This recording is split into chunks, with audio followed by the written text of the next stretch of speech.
Yo, yo, yo, yo, yo, yo, yo, yo. Pronounce it like the letter, or don't say it at all. It's your boy S, and this is Barz Wrestling Media. Make sure you like, share, subscribe to the channel. Hit the notification bell for more content. Coming up next, Janel Grant breaks her silence. An old video of Vince McMahon crashing his Bentley resurfaces. Does the Vision have the Matin curse? We got a lot to talk about coming up next.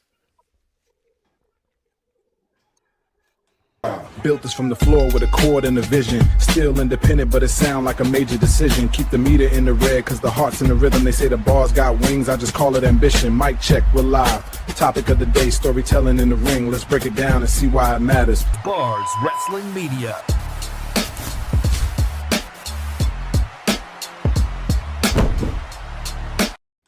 Light it up, we take the ring, no fear in our eyes. Gold on my shoulder, fire in the sky. Hear the crowd get loud, we were born to rise. Bars in the zone, Doug keeps the pace. Otter with the plan, we control the space. This is greatness, nothing less. Turn the pressure to success. We're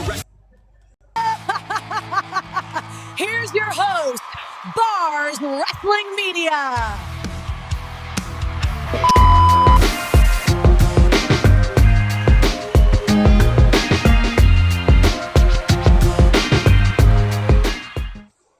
We back. Make sure you like, share, subscribe to the channel. Hit the notification bell for more content. Barz Wrestling Media. Hey, just to let y'all know, on Ring Ropes and Turnbuckle Podcast, we are definitely going to be dropping a Black History episode, so look out for that.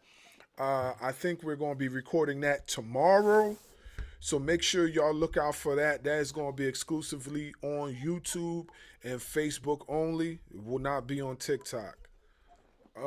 Also, for those of you guys that missed the live and still want to lock in with Barz Wrestling Media, you can do that on Spotify and Apple Podcasts, because now it is official. Barz Wrestling Media is on those platforms.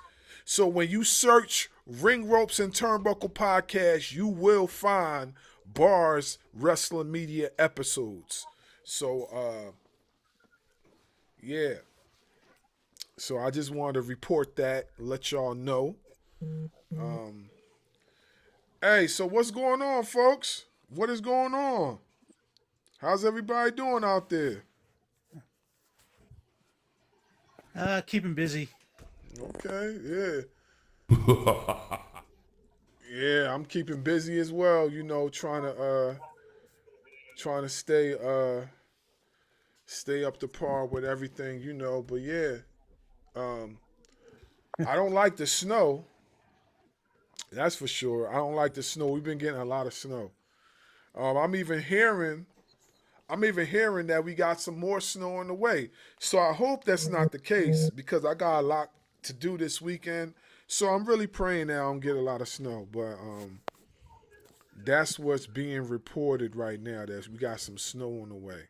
So I hope that's not the case, but I don't know. I guess we'll just have to see. You know what I mean? Anyway, let's do a check-in. Mr. Allen, what's going on? How's everything going with you? Just keeping busy, getting ready for next week for a show. Okay. Trying to work out, see if we're going to be able to stream it or not this week. Because last show we had problems where we had no sound. Okay. All right. Hold on one second. Anybody that's on the panel or on the live, if you guys can mute when everybody's talking, when one person's talking, so then that way we can hear, I appreciate it. If everybody mutes.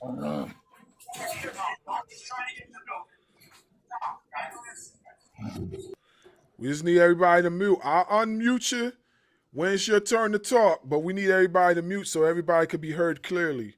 So, yeah, go ahead, Mr. Allen. All right, I can hear you now clear. Go ahead. Yeah, I say I've been keeping busy. We got a show next week. We're trying to see if we get it live. Weren't able to do the last one because it recorded the video but no sound. So we're gonna try to see if we can fix that problem for the next show. Okay. All right. All right. Yeah. Well, like I said, we're locked in with you. So, I mean, once everything is available to us, we definitely could be doing some reactions to a lot of you guys matches and stuff like that, and we also could do reviews too. Like I know we discussed this before, so what I mean, whenever you're ready yeah. for that and you're able to broadcast that to us, we'll definitely be able to do that for you. Definitely will let you know. Yeah, yeah. Chad, what's going on?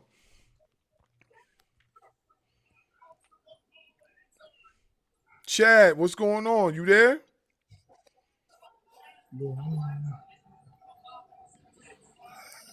Can, Good. can you hear me? Yeah. What's going on?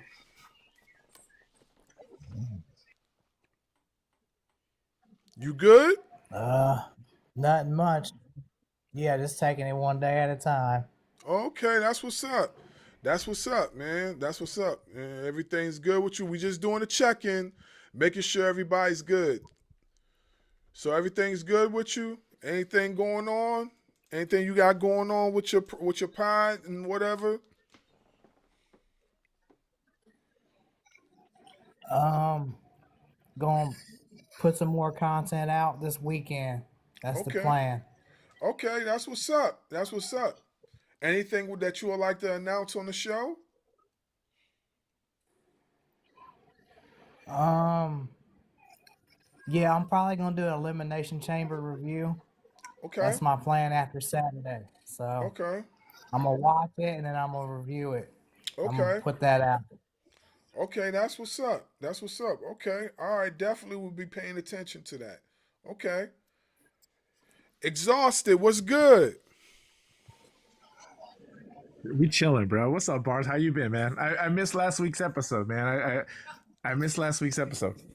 Yeah, no, last week's episode was pretty fun, man. We had a few new people to the panel, man, so it got pretty interesting. We talked about a lot of things, man. Booker T.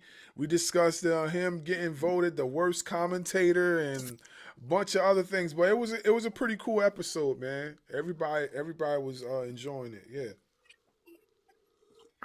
Yeah, I was on a couple of lives. I was on a couple of lives after that whole thing. We were talking about Booker T, Meltzer, and I guess Booker T confronting Meltzer, basically calling him derogatory terms. You know what I mean? Basically, just talking to him about how he won't say it to Booker T's face and this and that. But yeah, man, I don't know. I love Booker T, and I I don't want to jump in on the show, jump right in, but I love Booker T. I love Booker T. Nah, like I said last week, and I'll say it again because it's documented. Like I said last week, I don't hate Booker T. I like Booker T. But do I agree with everything that he talk about? Absolutely not. I don't agree with everything that he says. So I put that out there and let people know. I would be a fool to say that that I'm not a fan of his. Do I agree with everything that he say? Absolutely not. Do I also understand because of the company that he works for that there's certain things that he can't say and as he has to play the role of company guy? Of course, I know that already. You know what I'm saying? So I'm not even what I try to tell people is that I try not to get into my feelings when it comes to certain things with him because he's a company guy. He's supposed to say all those things. If you working for $1 billion company and they got you on camera and you say some weird stuff, what you think's gonna happen? If you say how you really feel, what you think's gonna happen? Now, mind you, I don't know his financial situation. So a lot of people say that, oh yeah, he should just tell the truth, speak his mind. You know what I'm saying? You don't know his financial situation. Maybe he can't really do that at this time.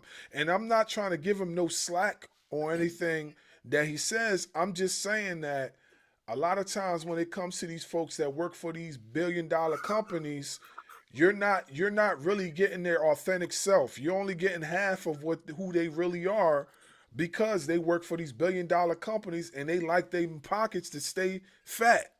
So he probably not going to say a lot of the things that we think he should say, but that's a story for another time. You know what I'm saying? Yeah, yeah. No, absolutely, absolutely, and especially, you know what I think? A lot of things that, again, obviously he works for WWE. He's on NXT, but I mean, to play devil's advocate, he's a pipeline with his what is it, House of Glory, or his wrestling school and his wrestling thing. Reality Reality of wrestling. wrestling. Yeah. Oh, Reality of Wrestling. I'm sorry. Yeah, Reality. He's a pipeline to the WWE. So I mean, he's keeping his pockets fat for years to come. On top of just working for the WWE and NXT, they can look to him. I mean, look at one of their youngest, or the younger prominent stars on their roster, Roxanne, comes from Booker T. You know what I mean? So he's the pipeline to the next generation, and I mean he's got his pockets lined for as long as he's running that show. Yeah, for sure. For sure. He definitely has. So, that's why I said, like, I really try not to invest my feelings in a lot of things that I disagree with when he speaks of it, and I just try to, just focus on the other stuff. But not I don't dismiss anything that he says. I do speak about it, but I don't, like I said, I don't invest that much feeling into it because I already know what he's doing. You know what I'm saying? It's the typical wrestler thing. When I work for a company, I'm going to promote that company. That's what they do. You know what I'm saying? They big up the place that they work for. What you expect them to do? If I'm an AEW guy, you think I'm going to talk bad about AEW? If I'm pro AEW, like, I mean, let's be for real. Like, am I going? If I Also gotta. If I'm a pro AEW guy, hold on, bro. I'm gonna let you get your turn. Let me get my words out. So if I'm a pro AEW guy, you know what I'm saying? Do you think it's right for me to go speak, bad about the company that I work for, even if there's stuff that I disagree with? I'm not going to publicly speak about that. I might say something in private though. I might pull somebody aside, be like, yo, I don't like how this thing is moving. It's kind of shaky to me. You know what I'm saying? But, I mean, that's just me. That's just me. You know what I'm saying? So, I don't know, you know what I mean? Agree or disagree, that's just how I feel about it. You know what I'm saying? But yeah. All right, man. So I'm guessing that you're new to the chat. I don't know if you've been on this chat before. I don't know if you've been on this panel before. But what's going on, Detroit? I know you was anxious to speak. The floor is yours. What's going on? But first time I'm just sitting here watching TNA. Okay. I will say this about Booker T though. Booker T is an acquired taste. Not everybody's gonna like Booker T. Do I like Booker T? Yes, I do. I think he's hilarious. I think some of the stuff he says comes off in bad taste, but you also gotta think about you want to be a company guy, but you also want to be honest with your fan base. Yeah, So, you're absolutely right. You also want to be honest with your fan base. My bad to cut you off. Go ahead. My bad. I'll talk when you're done. No, that's all I had to say, basically. Okay. That's all I had to say. Okay, well, welcome to the live, Detroit. You are welcome. You got a point. Yeah, you gotta be honest to your fan base, But also let's be for real too. How many people that are working for the companies that we all enjoy are really being honest to their fan base? Can you really? You know what I mean, Not many. exactly. Not many. Exactly. So So at the end of the day, like you gotta take that with a grain of salt. But you know, like I said, Yeah. for me personally, it is what it is. You know what I mean. Leroy, what's good, bro?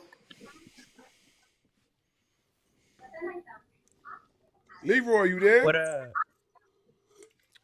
Yeah, can you hear me? Yeah, I can hear you now. What's popping, What's up, bro? Leroy? Not much, man. Just came in here to see what you was on, man. Well, you know what time we on, bro. You know what time we on. We on that bars time. You feel me? So we got a lot of things to discuss, You man. know, Yeah, yeah. So I was just doing the icebreaker, just seeing how everybody was doing. You know what I mean? I know we've been having this weird weather as of late.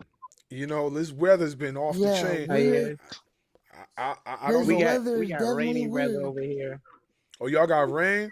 We've been We getting got nothing but rainy weather over snow. We've been here. getting been getting nothing but snow. Yeah, All right, Timothy, what's it's good, been bro? rainy today. What's going on, man? How's everybody doing tonight? Everybody's Good, cool. Everybody's good.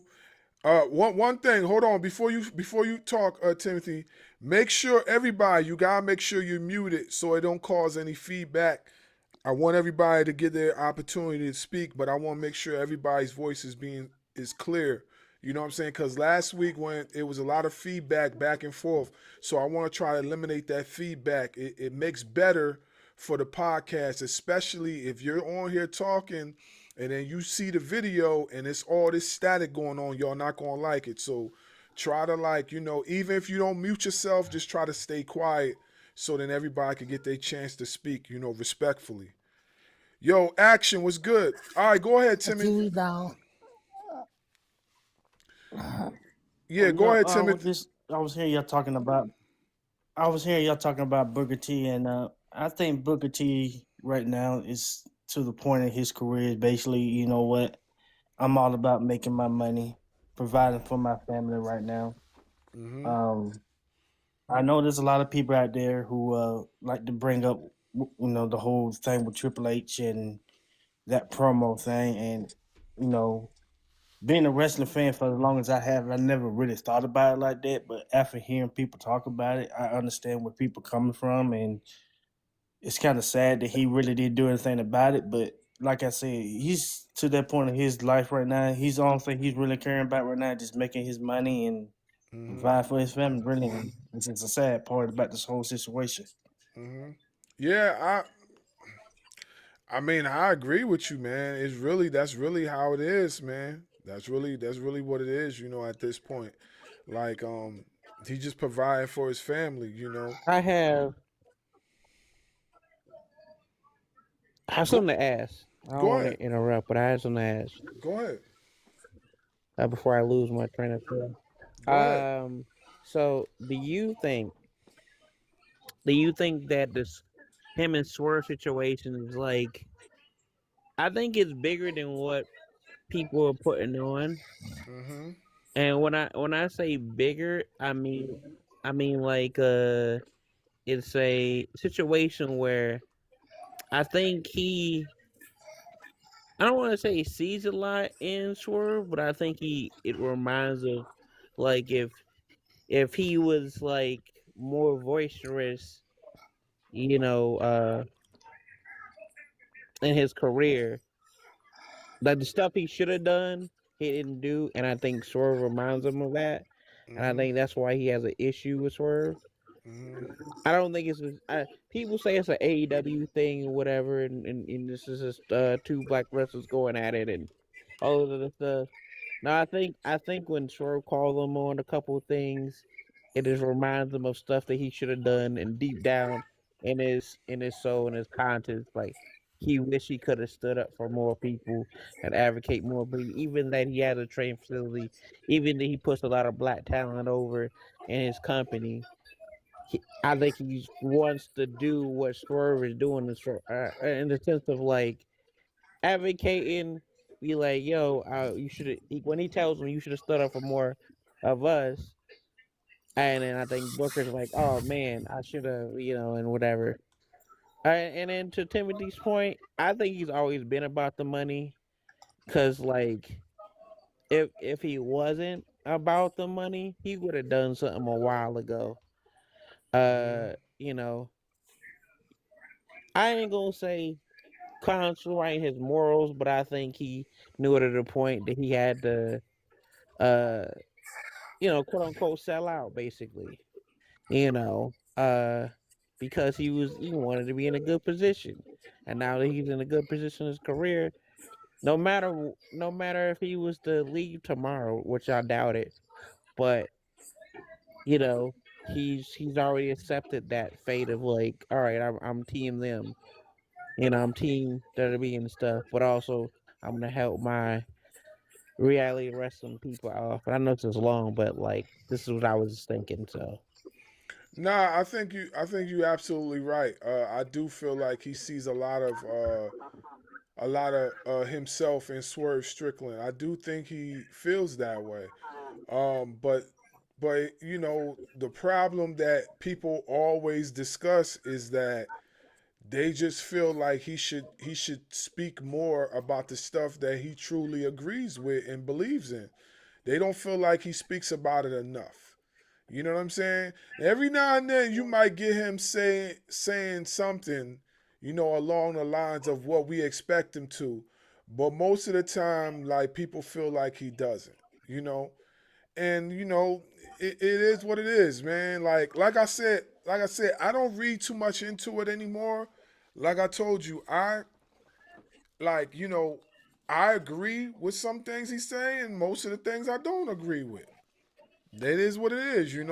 When I agree with him, I agree with him. When I don't, I don't. And I'm not afraid to say it. I don't feel like I have to like or dislike a wrestler to agree or disagree with them. You know what I'm saying? I feel like a lot of times, like for most of us, exactly. our feelings be so invested into this, right? When honestly speaking, like a lot of times you don't even know if they're actually playing the character that they play on TV or they actually being their authentic self. You know what I'm saying? The only person that would know that is his family. You know what I mean? So at the end of the day, I You don't. know what? Huh? No, sorry, Bars. I didn't mean to interrupt. Go ahead. Go ahead. We good. No, I was gonna say, like, no, what you said is right, man. Like, see, and that's a take. That's a rational take. Like not having to not like you can agree or disagree with someone not based on whether you like them or not. And I think that's the problem. That's the problem uh with the wrestling content these days, because wrestlers have microphones now, they have podcasts. So the divide between fan bases, the quote unquote tribalism, the quote, a lot of that stuff is taken to a degree where uh it's unnecessary. Like, oh, I like Leroy said, I'm team AEW, or oh, I'm team WWE, or whatever it is. Like it's all fictional between fans. You know what I mean? Like you see you see MJF like saying, oh, I love Becky Lynch. Oh, I'm sad John Cena retired. He doesn't work for them. You know what I mean? You've seen some of the guys in Andrade. If you guys have seen Andrade and Carmelo's exchanges on Twitter this week, Andrade was like, "Yo, thank you, Carmelo, for giving me this move," and Carmelo was like, "Yo, you got it." Basically, you know what I mean? Like, you don't need to like or dislike someone to like or dislike their take. Like that's the problem, And even to a degree, like you were saying about, oh, I want whether he says something or not. Like that's a big problem. Is, man, nobody can, and it's a product of social media, obviously, with Twitter and Facebook and things like that. Where I don't really care what. I didn't growing up. I didn't care what wrestlers thought of other wrestlers or other promotions or things like that. You know what I mean? Like, Right. I never did I sit there and think, man, I wonder what Bret Hart thinks of TNA, or I wonder what Bret Hart thinks of this or that. You know what I mean? And now it's like, you know, it reminds me of the old Dave Chappelle joke. Where's Ja Rule? Someone get Ja Rule to tell me what he thinks about this situation. Like, it's just you're nobody. At least me. I don't want to speak for everybody, but like, man, I don't want to speak for like. I don't really care what other people are thinking or if they say something or not say something, you know? I think it's the tribalistic fan that makes it AEW versus WWE or WWE versus TNA. I think it's all it all falls on the shoulders of the tribalistic fans at the end of the day, because if you look on Twitter, that's all you see is people being tribalistic or WWE's better or AEW's better. I mean, why can't we all just enjoy wrestling for what it is? Professional wrestling. And I think we all gotta, at the end of the day, I think we all need to come to some common ground and stop the tribalism. That's what I think. Yeah, I definitely think so too. I think the tribalism is very overwhelming when it comes to You on mute, professional- Barz. You muted. Oh yeah, my bad. Yeah, I think the tribalism is very overwhelming. You're absolutely right, Detroit. It is very overwhelming, and I think we just need to come to common ground. But is that going to actually happen? Absolutely not. It's not going to happen. No, Because people are very opinionated. People are very opinionated, and they like what they like. You know what I mean? and there's nothing wrong with that. There's nothing wrong with that. Yeah. But don't ruin it. Don't ruin it for everybody else, because you have a favorite company over the other one. I can't stand that type of crap. That gets on my nerves. I can't stand it. It's so annoying. It makes it hard to be a wrestling fan sometimes with tribalistic fans. Yeah, I Like agree with you. I go on Twitter. Well, not so much now, but I used to go on Twitter like I regret like being a part of the wrestling community, because it's so like toxic and not. It's so toxic because everywhere you look, it's somebody. Oh, WWE's better, or AEW's better, or nobody watches TNA, or something else, something to that effect. Like, why can't we all just enjoy wrestling? Like, we're all here, we're all wrestling fans for the same reason at the end of the day, because we all love wrestling. So I just figure like we just need to come together and stop the tribalism. That's what it all boils down to at the end of the day to me. Yeah, I agree with you on 110%. I feel like it all boils down to that. But I definitely don't think it's going to change. And not for nothing, I also feel like the companies lean into it a lot.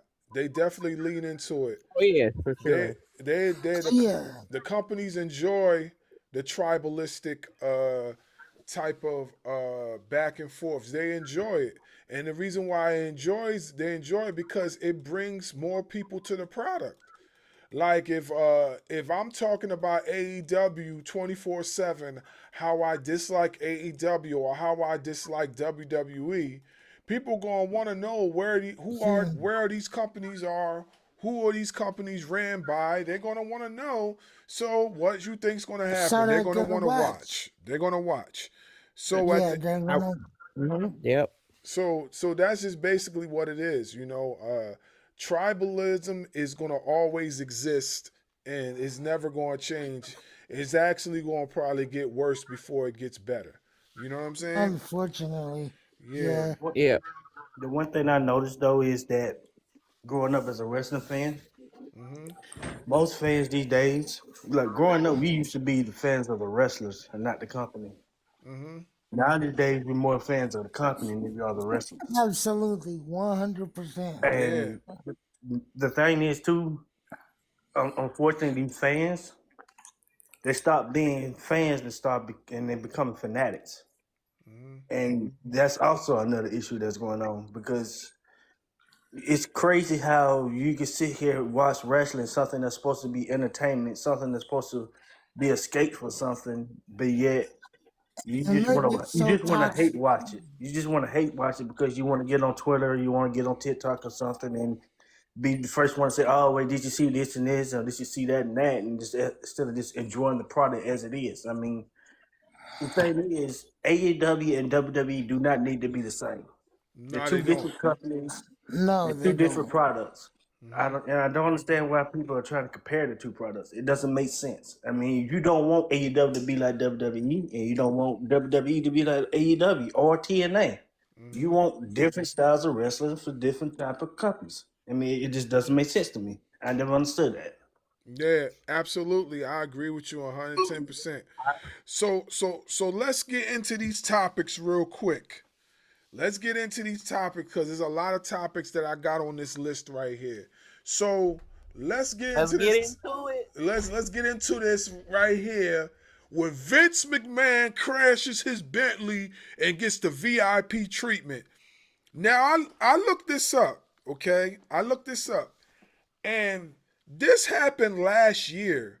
I don't know why in the world that this just resurfaced again for whatever reason. I don't know why, but I'm starting to see this car crash everywhere.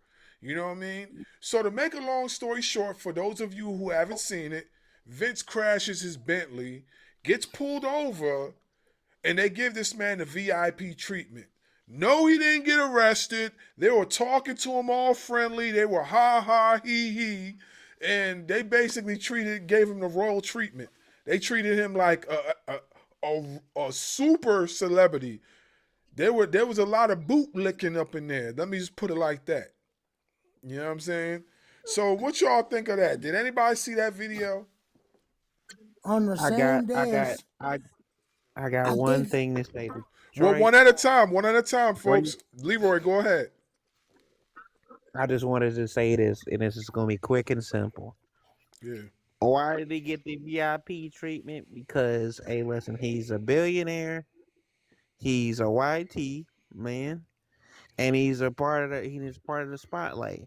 And those things could only mean one thing. You're gonna get a VIP treatment.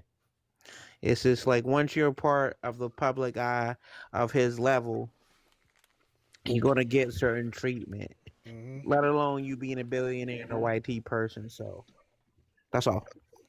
But here's the thing though. Does it always have to stem down to race? Because and I'm not saying that didn't have a lot to do with it. I really not saying that. But what I'm saying is that does it always have to stem down to that? Because like I feel that he should get the same treatment as I or you or anybody on this panel should get. But unfortunately, he will not. You know what I'm saying? That's just a fact. He It's will not. not. It's not. It's not the race part. It's not even the race part, but it is a part of everything. You Yeah. know, it's a the factor. music. But it's really him just being a billionaire, and he's really in being a spotlight. Take him just if he was just a normal white man, right? If he was just a normal white man, right? He would get okay treatment, but because he's in the spotlight, because he's a billionaire, and billionaires get certain treatment. Hey man, let you know they're gonna treat you a different kind of way than if it was me or you, especially me or you, or That Yeah. that, Timothy or Detroit. that All money right. equals the power. You know what I mean? No, yeah, Come it on, man. does. It does. You're absolutely right. Money equals the power. It does. And you know what's crazy? Because I want everybody to tap in on this, right? You know what's crazy? It's funny you say that. Money equals the power, right? Because I remember, all right, so a few years ago, I'll say maybe about, yeah, more than a few years, maybe about 5 or 6 years ago, I used to own a BMW. It was an old school BMW, but it was in mint condition, right? And Yeah. every time I drive this BMW, and it might seem like I'm parked in a certain place I'm not supposed to be parked, but I'm just parked there temporarily because I need to run in and run out. I never got a ticket. Never got a ticket. I one time parked in a handicap place, never got a ticket. I used to park this thing everywhere. So it dawned on me, I was like, damn, I never got, not saying that I'm asking for a ticket, but I just never got a ticket. And I said, damn, why am I never not getting a ticket? Not through like I was calling for, but it just seemed weird to me. So somebody told me, was like, what car do you drive? I said, I drive a BMW, the old school joint though, not no up to date joint. Like I drive an old joint, like it's about, what is it, like a 1999, something like that. And it was like, it don't matter the year, but what you drive. I said a BMW. He told me because you drive that BMW, the cops are thinking that you're somebody that got money or some sort of money. So when they see the BMW, they'll be quick to bypass the BMW and give the other car a ticket because they don't want to look crazy if you're somebody important. That's what he told me. I said, whoa, my mind just blew up. I was like, what? For real? I was like, man, this old thing right here, this ain't even nothing. I mean, not for nothing. I kept it in mint condition. It was clean. I ain't even going front. It was clean. It was fully loaded. I got it for the low at a car auction. I needed a whip to get back and forth. It was 20s, but they look like 10s though. Yeah. Barz, I'm gonna start calling you Day Day, bro. You know, I'm start calling you Day Day. I keep it clean. You know, these 10s. I keep it clean. They 20s though, but I keep it clean. They 10s though. Yeah. You know, but they told me that, and it just blew my head up because I'm like, damn, for real? Like, that's crazy. That's crazy, but it's a fact though. They thought that I was this guy, this important figure, so they never they bypassed my vehicle. And it's just the assumption and whatever about whoever, you know, like people with money do get better treatment. That's just the way it is. You know, it's just the way it is, you know. You know, I go to a lot of concerts and I've been to a lot of events. And a long time ago, I don't remember who said it, but they always tell me just act like wherever you go, act like you belong there. And and that's kind of what it is. Look, you park in a handicap, or you park in wherever in a red zone, whatever the case is. If you own it, then people don't question it. You know what I mean? And yeah, you just if you just act like you belong there, and nobody's gonna question it. Absolutely, I agree. No, I'm not getting any echo, Mr. Allen. I don't know. I just telling everybody, make sure you stay muted while everybody's talking. I don't want any cross talk in the panel because when you cross talk, it causes feedback. So try to stay muted, or I will have to mute you. If it continues, then I gotta put you back in the chat. You know what I'm saying? Because I want everybody to respectfully get their chance to speak. So I just need that to stay clear. Everybody on the panel. But yo, Exhausted, man, you absolutely right, man. You gotta act like you belong there. You know what I'm saying? When you act like you belong there, they really try not to mess with you. You know what I'm saying? So it just was funny. Like when you said that, it just was like, oh wow, yeah. I remember when I had that Bentley and I used to do all that stuff, and I didn't do it purposely. I just was driving, trying to get somewhere fast so I could get where I have to get and keep it moving. And I will always say, get away with it and not get a ticket until I changed the Bentley, until I changed the BMW and got rid of it. Because let's be for real, when you got them type of vehicles, fixing the brakes and doing all types of maintenance becomes very expensive. It doesn't matter what year the car is. It becomes very expensive. So I had to get rid of that joint. So I sold it. I sold it. I think I sold the Carfax or something. They gave me like almost $2,000 for it. I don't remember. I think I sold it like Carfax or whatever. And they gave me like 2,000. I added a few more thousand to that and went and got me a newer vehicle. But yeah, that just dawned on me. What's your thoughts on this, Mr. Allen? Oh God, you know what? With Vince McMahon, yeah, I think a lot of it's because of money and where he's living at. I mean, he's the richie one, and I just like Donald Trump. I think he gets a lot of special treatment. Mm-hmm. Yeah, I think that's the case too. Certain people that are in a certain money class get certain treatment. So I definitely agree. What's your thoughts, Chad? Chad, you there? Yeah, what's my thoughts? Yeah. Money equals power. That's my thoughts. You got money, you can get away with about everything. Mm-hmm. And also seen something else. I mean, I know it's false, but it's in the IWC. Talking about Vince McMahon is gonna buy back WWE from 2KO and turn it back into a private company. I find that to be funny because I don't think that's true at all. Yeah, it's funny you say that because that is on the discussion table. We are definitely going to get to that. So I need you to hold your thoughts because I got a few opinions on that too.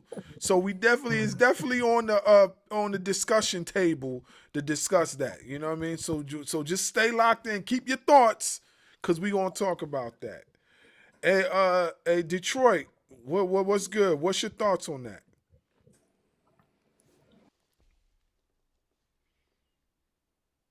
Detroit, you there? Yeah, I'm just gonna piggyback off of what everybody else said. Everybody else said he has a lot of. At the end of the day, he has a lot of money, which means he's gonna get special treatment no matter who he is or what he does. Mm-hmm. So we just gotta learn to live with it. It's Vince McMahon, and like I said, he's gonna get a lot of special treatment for who he is and what he did for WWE. And like I said, we're just gonna have to learn to live with it. We may not like it, but it's not our lives. So yeah, that's true. That's true. You know what I mean? He vents, so he basically can finagle however he feels, however he sees fit. So I definitely agree with you for sure. Yeah. Timothy, what's your thoughts, bro?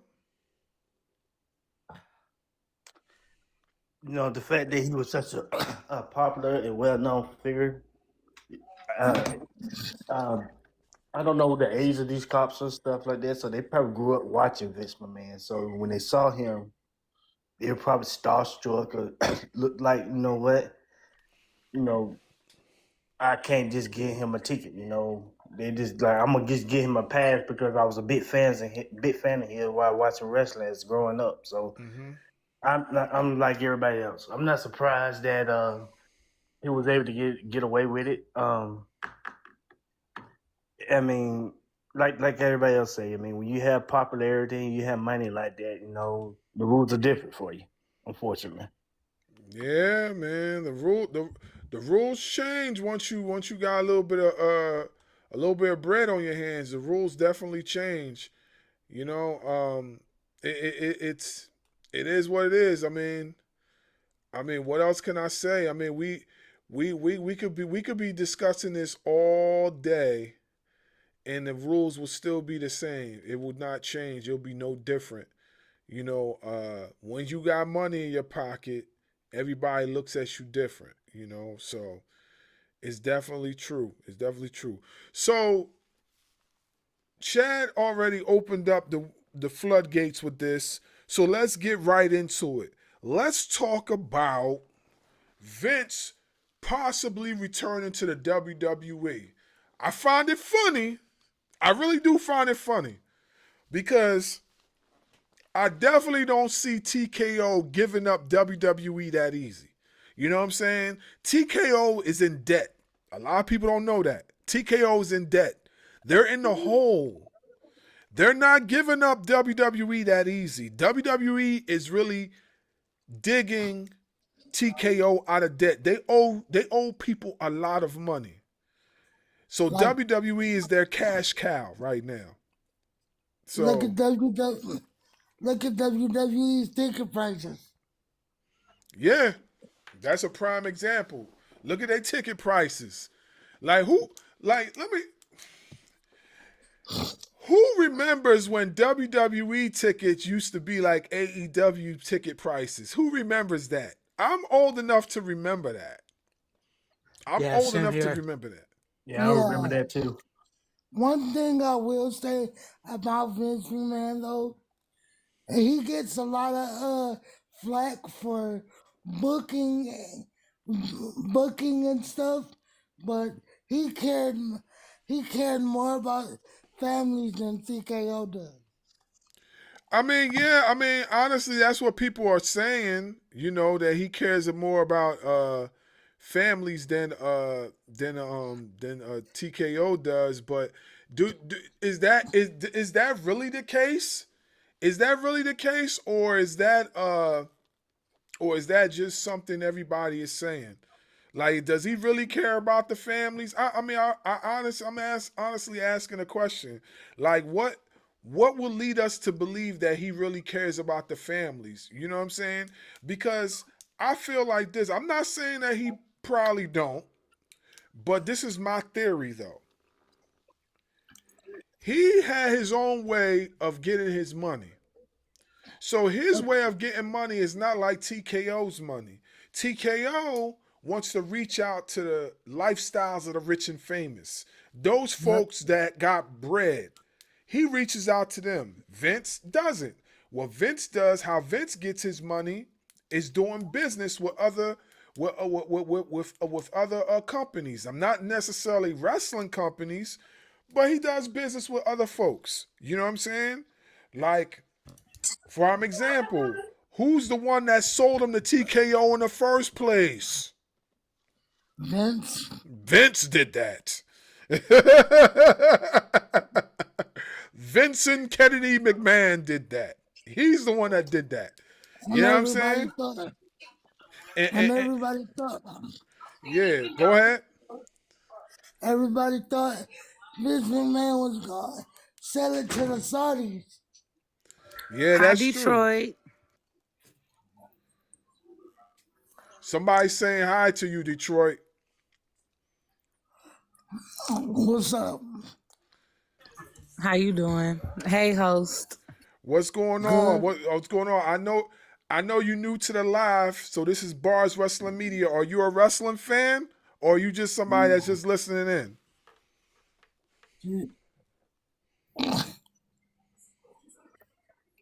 I guess not. Okay. You just disappeared or something. She does that. Okay, all right. I don't know why she does that. I don't know. It must be a fan of yours, bro, because you know what I'm saying? I thought she was a wrestling fan. Hey, listen, before we go any further, you know what I'm saying? I don't mind anybody coming up to the live. You know what I'm saying? And I'm chatting. sorry about that. No, you good. It got nothing to do with you. I'm just I'm putting. so sorry about that. No, you good. You good. Don't worry about it. I'm just gonna say, I'm just gonna put a little disclaimer out there real quick. I don't have any problem with anybody coming up in the live and speaking, chatting, whatever, but no trolling. You know what I'm saying? If you coming up to the live to troll, I'm gonna kick you off. You know what I'm saying? I'm definitely going to do that because this is not trolling. Is not what it's for. You know what I'm saying? This is Yeah. this content is important to me. It's obviously important to y'all that are on the panel. So we want to keep this content as professional as possible. If you coming up here to troll, I'm kicking you off. I don't care if you male, female, dog, cat, mouse, whatever. I'm kicking you off. You know what I'm saying? Don't let me go heel mode. Don't let me go heel. I'm a baby face right now. You don't want me to go heel. Cause I go heel, I'ma start kick everybody off. I don't care. You know what I'm saying? I really care about this content. I want it to stay professional as possible. But if you coming up here to talk wrestling, we gonna talk wrestling. If you coming up here to troll somebody that you see on the post or whatever, I'm gonna kick you off. I don't care about your feelings. We are here to talk wrestling. We're not here to, do all that extra stuff, okay? So I appreciate y'all respect the live. Again, I'm sorry about that. Nah, it ain't got nothing to do with you. I'm just speaking in general, you know what I'm saying? Like, I'm speaking in general, like most of the people that see you that are on the live right now, they know me. You know what I mean? I'm really like, most of the time I'm just chill. You know what I'm saying? I let people do what they do. But now that I've like grown as far as my content and people are really like wrestlers, promoters, whatever, really have their eyes on our stuff, Barz Wrestling Media and Ring Ropes and Turnbuckle, and they really look at how me and Dub present ourselves, I gotta like chill. I gotta like really crack down on some things. You know what I'm saying? So respectfully, please respect the content. That's all I'm asking. But but yeah, getting back to what I was saying about Vince. I forgot what we were talking about. Yeah, we were talking about Vince and the ticket prices and all that stuff, and him possibly coming back to WWE and all that other things. Listen. Go ahead. Yeah, listen. Like I said, Vince, the one that sold to TKO in the first place. That's what he was good at, making negotiations, doing business. You know what I'm saying? So he might not have did much business with other wrestling companies, but he definitely did business with other like companies, people that can make him money. So I'm telling you right now, like TKO is not going to sell back to Vince. Vince is not going to come back to WWE. Simple as that. That would be stupid to sell to Vince. Nah, they're not selling to Vince. They're too much in the hole. They owe a lot of people. You know what I'm saying? If anybody gets their hands on WWE, I promise you it'll be the Saudi people. It'll be the Saudi people before anybody. And I know y'all don't want to hear that, but it's the truth. If anybody gets their hands on WWE, it's going to be the Saudis first, before anybody. I'm telling you right now, because they the ones that got the most bread, and I promise you, they will be the ones that like throw the whole kit and caboodle at TKO if they really want WWE. I'm telling you right now. And I promise you TKO will not waste any time to give them up, because as you can see, TKO do not care about no wrestling. They care about money. You know what I'm saying? What's wrong with the ticket prices? What's wrong with that? Hold on. Wait a second. You really asked that question? Did you really ask that question? Did you say what's wrong with the ticket? What's wrong with the ticket prices?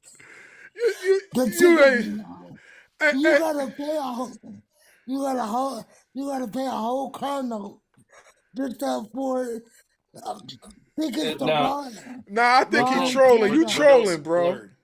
You trolling, bro. How much money you make? So what's wrong with the ticket prices? You're not saying the answer. You're just making noises. The ticket prices are expensive. If you can, to everybody, if you can afford it, then good for you. It's not to everybody because people are going to the show. So who are going to the show? Who going to the show? Paris Hilton.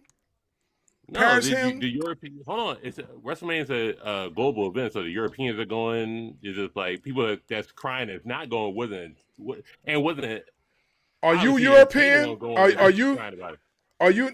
Yeah, I know he trolling, but I want to ask him a question. Are you European? How am I trolling? That's a serious question. No, I'm Listen, asking not you a trolling. question. Are you European? You're European. I'm not European. Hold on. I'm from Philly. Okay, so you from trolling. Philly. Did you go to WrestleMania when it was in Philly? Yeah, for sure. Did you? Were you in the nosebleed section? No, I wasn't in nosebleed. Upper, whatever the joint is. You taking too long to hesitate. No.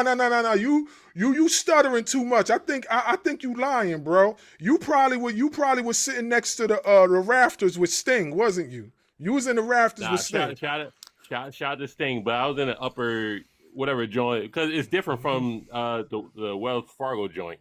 Mm-hmm. But the Wells Fargo. Mind if I ask a question, Barz? Yeah, go ahead, bro. Go ahead, Mr. Allen. Has he checked the prices for the WrestleMania coming up yet? Probably. It's, the lowest for that joint is what, about 7.6. But my question is no. The lowest, and this is like nosebleed seats, is about $5,000. No, it's not. Yes, it is. No, it's not. Yes, it is, bro. Yes, it is, man. Pull it up. Bro, you got screen share, pull it up. Bro, let me pull it up. Hold on, let me you have screen share, pull it up. Hold on. Listen.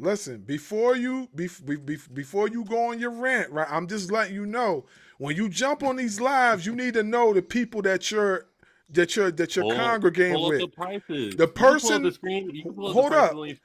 The person that you talking to is talking facts. He's actually a wrestling promoter and he's a former wrestler himself. Then pull the prices up. He don't have to. He don't have to. He got his own promotion. Now you don't got to pull up proof. You know what? You know what? Light skin. Would you talk to this brother? Just pull the proof. That's all you got to do. Pull the proof. Talk to this brother. Are you in front of a computer right now? Because when the lowest ticket for the Super Bowl is $4,000, nobody cares. Nobody's crying about that. We're gonna go to the Super Bowl regardless of what team. Who went to the Super Bowl? You went to the Super Bowl? I ain't go to the Super Bowl. Everybody went to the Super Bowl. Nobody complained. Nobody complained when Bad Bunny was. Nobody complained when Bad Bunny was speaking in Spanish and nobody understood what he's saying. They just win. Oh man, here we go. Oh boy. It's just wrestling fans. Oh boy. By the way, Blurred. It's just wrestling fans that pretend to be broke that was never going to the show in the first place. Now I know he's trolling. Yeah, now I know he's trolling. Yeah, yes you are. Because if you were up on Ticketmaster right now, Section A1, Row 2 is $16,000. No freaking way. Now it's above what we're talking about. No way, bro. Section A4, Row 4 is $8,987. No way, bro. No way. Row 5 is $6,600.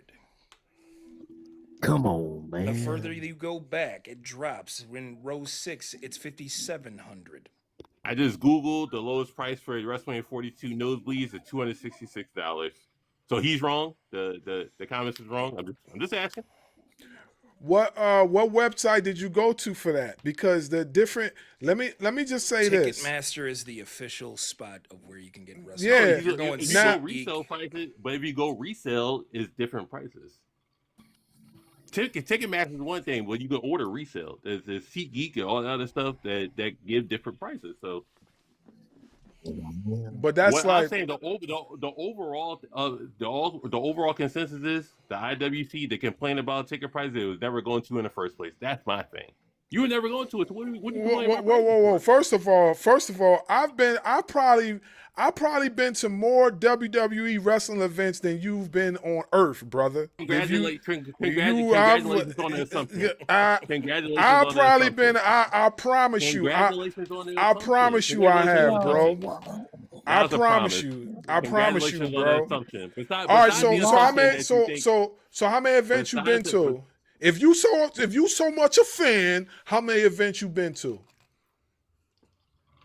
I can count on both hands. How many events I been to. Crickets. You took too long to answer. I just said I can count on both hands. Oh, why are we arguing with this guy, bro? 1984 till present. Don't forget Detroit was just in my lives. Don't do that. You were just in my lives, Detroit. Don't do that. Wow. I know. I had to drop you because you're too quiet, like you are now. Anyways, but I count on both hands how many events I go to. I go to live events. I don't need to count on both hands, bro. I don't need to count on both hands. I lose fingers of all the wrestling events I've been to, WWE, Awesome, but what does that ECW, prove? all that. Trolling, bro. We go to live events. Now, what does that prove? What else? It don't prove nothing, but you trying to make it seem You like brought I'm it not a up. wrestling You brought it fan. up. What it proves is the cognitive dissonance that you have when it comes to We go to ticket live prices. events. What else? Exactly.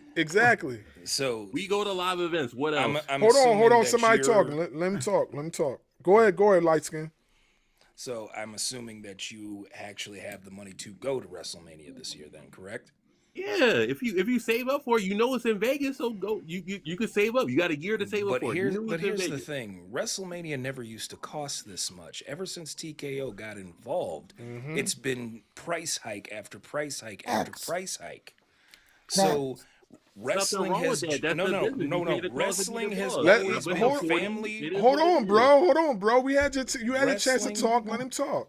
Go ahead, bro. Wrestling has always been a family-friendly entertainment, and that's one of the things. Even though Vince is a scumbag, it's one of the things he's always understood about his fans is that they will pay money, but not money that doesn't seem reasonable. The exact He's point I was always bringing made up his earlier. product affordable for families. 40 was post TK, but it was still affordable to go in Philly when it was in WrestleMania. And when did the whole TKO partnership start? I started in 39. Started in 39, and then once they saw how much money they could generate, that's when this whole cycle began. You're in It Vegas. really began Vegas, at Vegas 40. is a different price. It is what it is. That's what Vegas is. And you know why we're sitting up here being so vocal about it? Is because where was WrestleMania originally planned to be? New Orleans or Minnesota? It was originally scheduled to be in New Orleans. They didn't make it official to be in Minnesota. They had 30 or 34. We're good off that. Move it along. We're good off that. We're not worried about New Orleans. We're not going to move along that quick right now. No. But it was scheduled to be in New Orleans. You're not going to get three. And You're not going to because get they three got WrestleManias in 8 greedy. years. We're good. Move Bro. it somewhere else. So you speak for New Orleans now? I don't care for New Orleans. You had 30 or 34. Let's move on. Give somebody else a chance. Oh my God, bro. You're wilding, bro. You is off the chain. You're from New Orleans. Bro, If you're bro, from New Orleans, I'm sorry. If you're from New Orleans, we took it from you. I'm sorry. Bro, listen. If TKO took it from you and you're from New Orleans, I apologize. My Bro, fault. listen, I'm gonna say this, and He I ain't want from New everybody Orleans. else. Nobody I'm gonna let cares. everybody else get their turn. I'm gonna say this, and my bro OG Dan said it the best. Having money, that type of bread to go to a WrestleMania or any WWE event in the world today is not a flex. I'm not paying. Hold on, bro. Hold on. Let me talk, bro. How you gonna try to talk over me in my show, bro? Can I talk? You got a year to save up. No, save up. Listen. You got kids, bro? You got kids? How many kids you got? You lying, bro. How many kids you got? You sound like you sound like a YN, bro. You sound like a YN the way you talking, bro. Ain't no responsible human being hold on. Listen. Ain't no responsible human being. Ain't no responsible human being with a house that got a mortgage. Hold on, bro. You not even letting me talk, bro. I'm gonna mute you, bro, if you don't let me talk. Let me talk. You said I sound like a YN. How do I sound like a YN? Bro, can I talk? You keep talking over me. I'm gonna mute you. How do I sound like a YN? That's Bro, what I'm all asking. right, bye, man. Bye, bro. Bye. You could vamoose, man. Bye. All right. By the way, Barz, Yeah. average resale was between $450 to $500 per night for WrestleMania 40, which was in Philly. Entry level 2-day pass $1,600. Upper level 212 plus, which means that price is going up on the day of. And ringside and floor were $700 to $10,000. Yeah. Man, listen. man. Yeah. Listen. What I was trying to say, and Dan said it the best.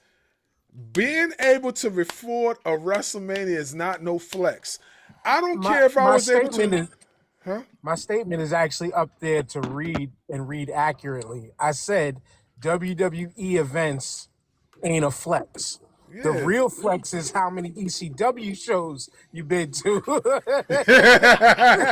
That's what I said. Not even Now, ECW, just like any pro wrestling. now, not to cut y'all, man. because you jumped me into this conversation. Yeah.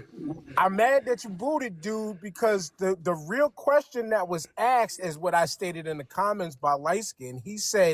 He asked, do you have it? Not saving for it.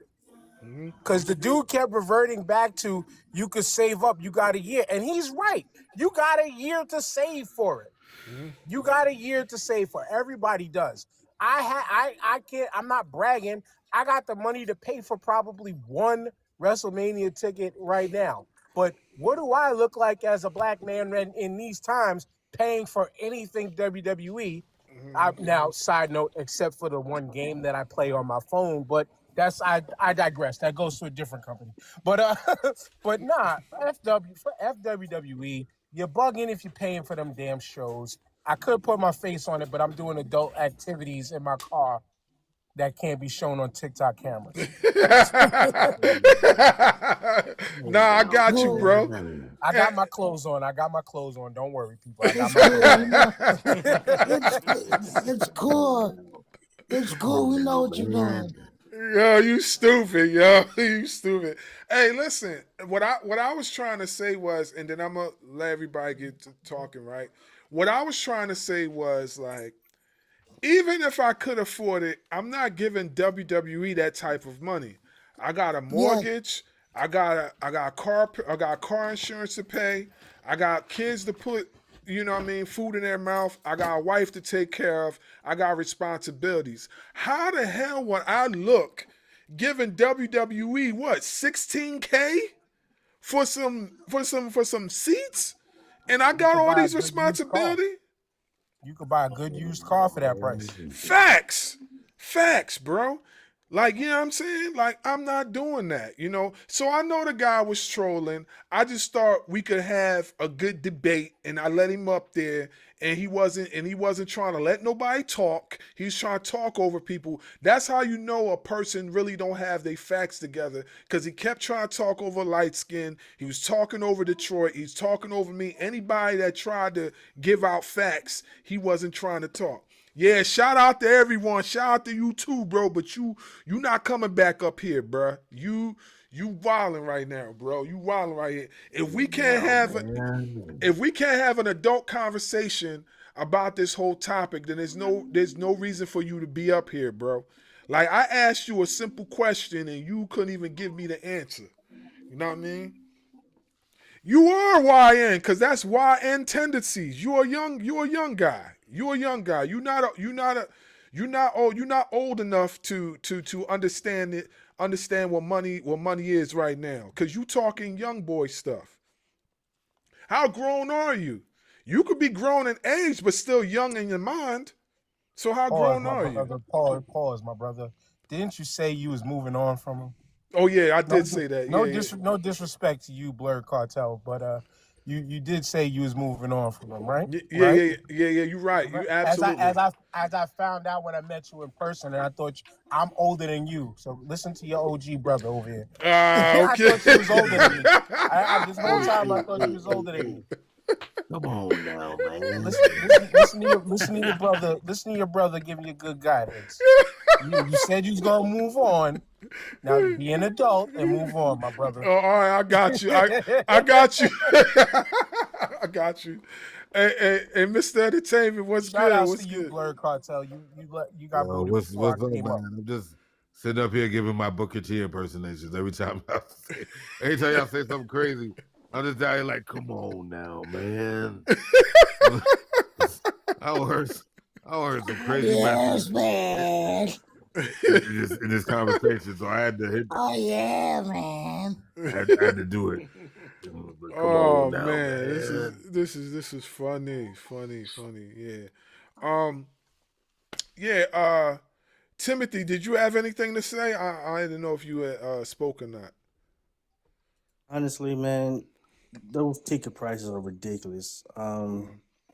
I just don't see no reasonable person who will want to pay that much just to go see a wrestling. I mean, don't get me wrong. I love Why wrestling. Why do you think they're having it in other countries now?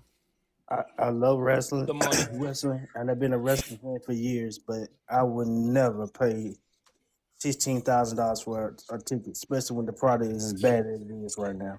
Yeah. I mean, it Just about to say honestly that. doesn't make any sense. I swear to God, I was just about to say that. But if you hadn't said it, if you would have come to me, I would have said the exact same thing. I'm only paying that kind of money. Number one, if I had it in excess, and number two, it's only going to, when it comes to an event, it's only to an Eagles Super Bowl. Fuck all of that. That's the only way I'm spending. Man, look, 15,000 for an event and to go home with half-ass memories from an entertainment company called the WWE. They gotta do me a better package. Like I gotta eat lunch or some shit. You know what I'm saying? With a wrestler or something like that, they gotta hang out with me all day. Something, because I'm like, if I'm paying that type of money, Exactly. And the thing about it is, I would have to pay like double to triple that. Because let's get something straight. I got 3 boys and 5 girls, okay, who all love wrestling. Who are all between the ages of 21 and 30, okay? So it's like, I can't go alone. So it's like 3 to 4 of them got to be coming. I'm not paying something that be half of like a house to go watch somebody, a bunch of grown men in underwear. I can't do it. And I used to be You one got of them kids men over in 21? underwear. You said Yeah, you got they can pay for their damn self. They adults, they can pay for But I'm themselves, dad. brother. They're not gonna do that. But They're you're, not gonna but do you're that. not wrong though. You're fucking not wrong. They ain't no for WWE at that. They ain't no freaking way. I will guarantee bring them you, to an if you, indie event up the block before I take them to WrestleMania. dude, I would rather pay $15,000 to put on an independent show. Exactly. Yeah. And it don't even cost that much to put on an independent show because I'm a promoter. Trust me, like you can put. There you go. Rent in the ring is $500 and up. You know what I'm saying? Like if I got everything now, it's like only thing I'm waiting for is the license, which I got to figure out after the first show. Am I going to keep the 2,500 license, or am I going to go higher? So it's like that's the only thing. Where you located? I'm upstate New York, where my school's going to be. It's been a minute since I've been on one of these wrestling lives. We've talked before. Yeah, bet we have. We've talked before. Yeah. So I'm just about ready to do my grand opening in a minute.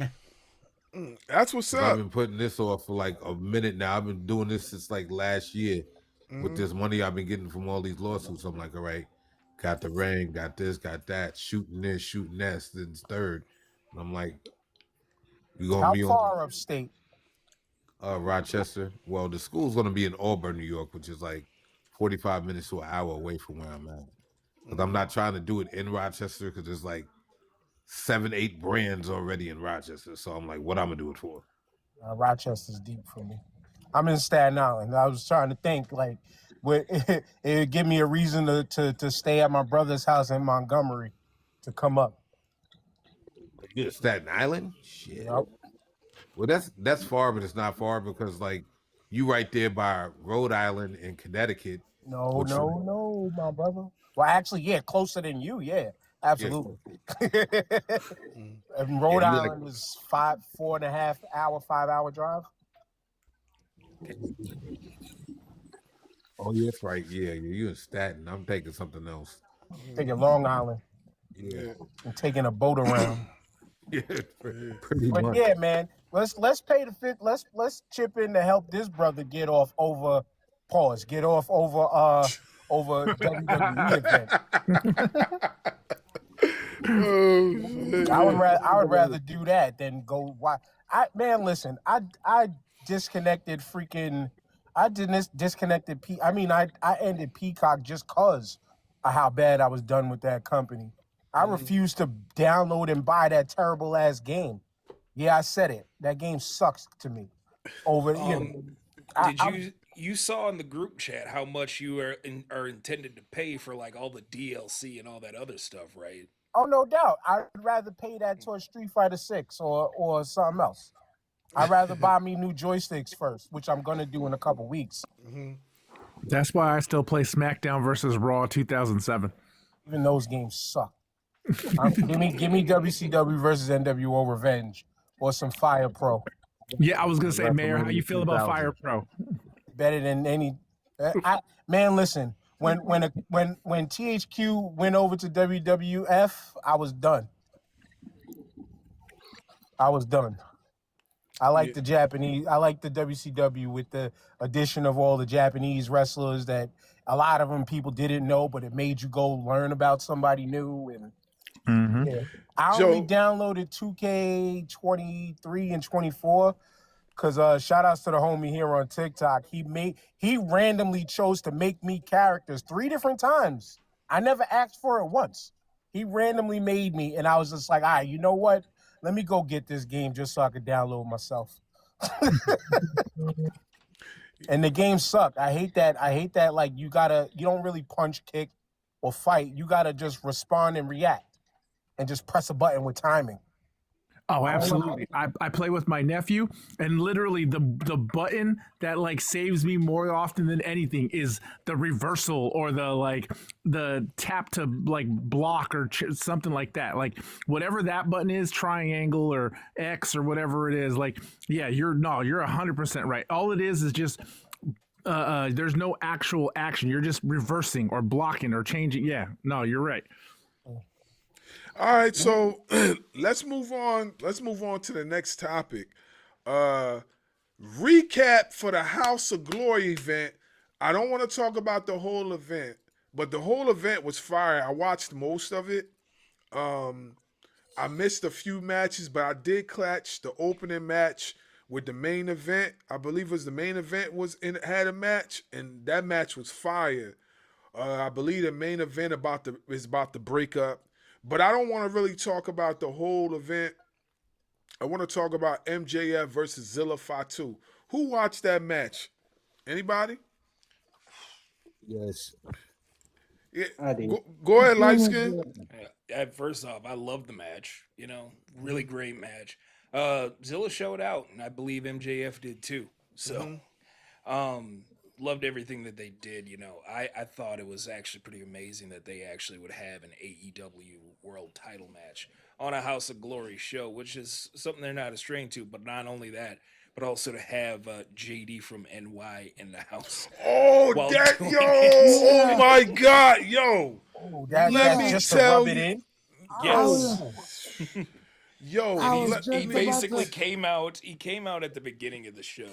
Shut the fuck up. Yes. Yeah. And he was basically trying to play, company man and be like, "Hey, we're all here because of pro wrestling." And he did it with this grin on his face, like, "I really don't want to be here." Facts. Shut the fuck up. Yo, you could tell right now that he was so uncomfortable when he was speaking. He did not feel comfortable at all. He tried so hard to stay in his character. You could tell that he was not feeling it at all. They was really throwing bullets at this man. I was like, damn. God, do you listen to his podcast? I watch his podcast. I watch it all the time. He sounds more comfortable raving about WWE than he did cutting that promo. Yo, let me tell you. He definitely was not himself at that event. He wasn't himself at all. I think he's so used to being the heel on his podcast, so to have him come on and try to be like the rah-rah baby face, I think that made him a little bit uncomfortable, if you ask me. What made him uncomfortable was the fact that he be talking crazy to a lot of people, and when they actually seen him live, he thought it was going to be something sweet, and they let him have it. Now I'm not saying that I'm the biggest fan of JD from NY, but I do like some of his takes on his podcast, and I do like his show for the most part. Do I agree with everything that he says? Absolutely not. But he brings up some valid points at times when it comes to professional wrestling. Now, yes, it does. Now how he was conducted at that event? Whoa, they What they you let him just in. said, it sounds like I didn't see it, and it sounds like when that keyboard warrior has been talking tough for a long, long time, and then finally gets confronted by the person that they was talking tough about. That's basically what it was. That's basically what it was. He was not comfortable at all, and they let him have it. They was going at his helmet like he did not feel comfortable at all. That was coming for his jugular. Was he Yeah. scared? didn't like Was that he at was he all. scared, thinking AEW was gonna pull him from that? Yo, you know what's crazy? They probably could have, because MJF definitely was there, and there was a lot of AEW guys that was there at the event, so they definitely could have, for sure. Yeah. The only thing I caught from that was the aftermath, which was the MJF promo backstage with Andrade and all that. Nah, that promo was fire, yo. He said he called him Capron. I was cracking up. he said Capron. I was like, yo, yeah. Shout outs to Joe. He said MJF sounding more and more like he's headed to WWE. You know how quickly they would lose that man in the sauce over there, and he should be top billing like right out the gate. But he would get lost in the sauce over there. Shout out to Andrade, by the way.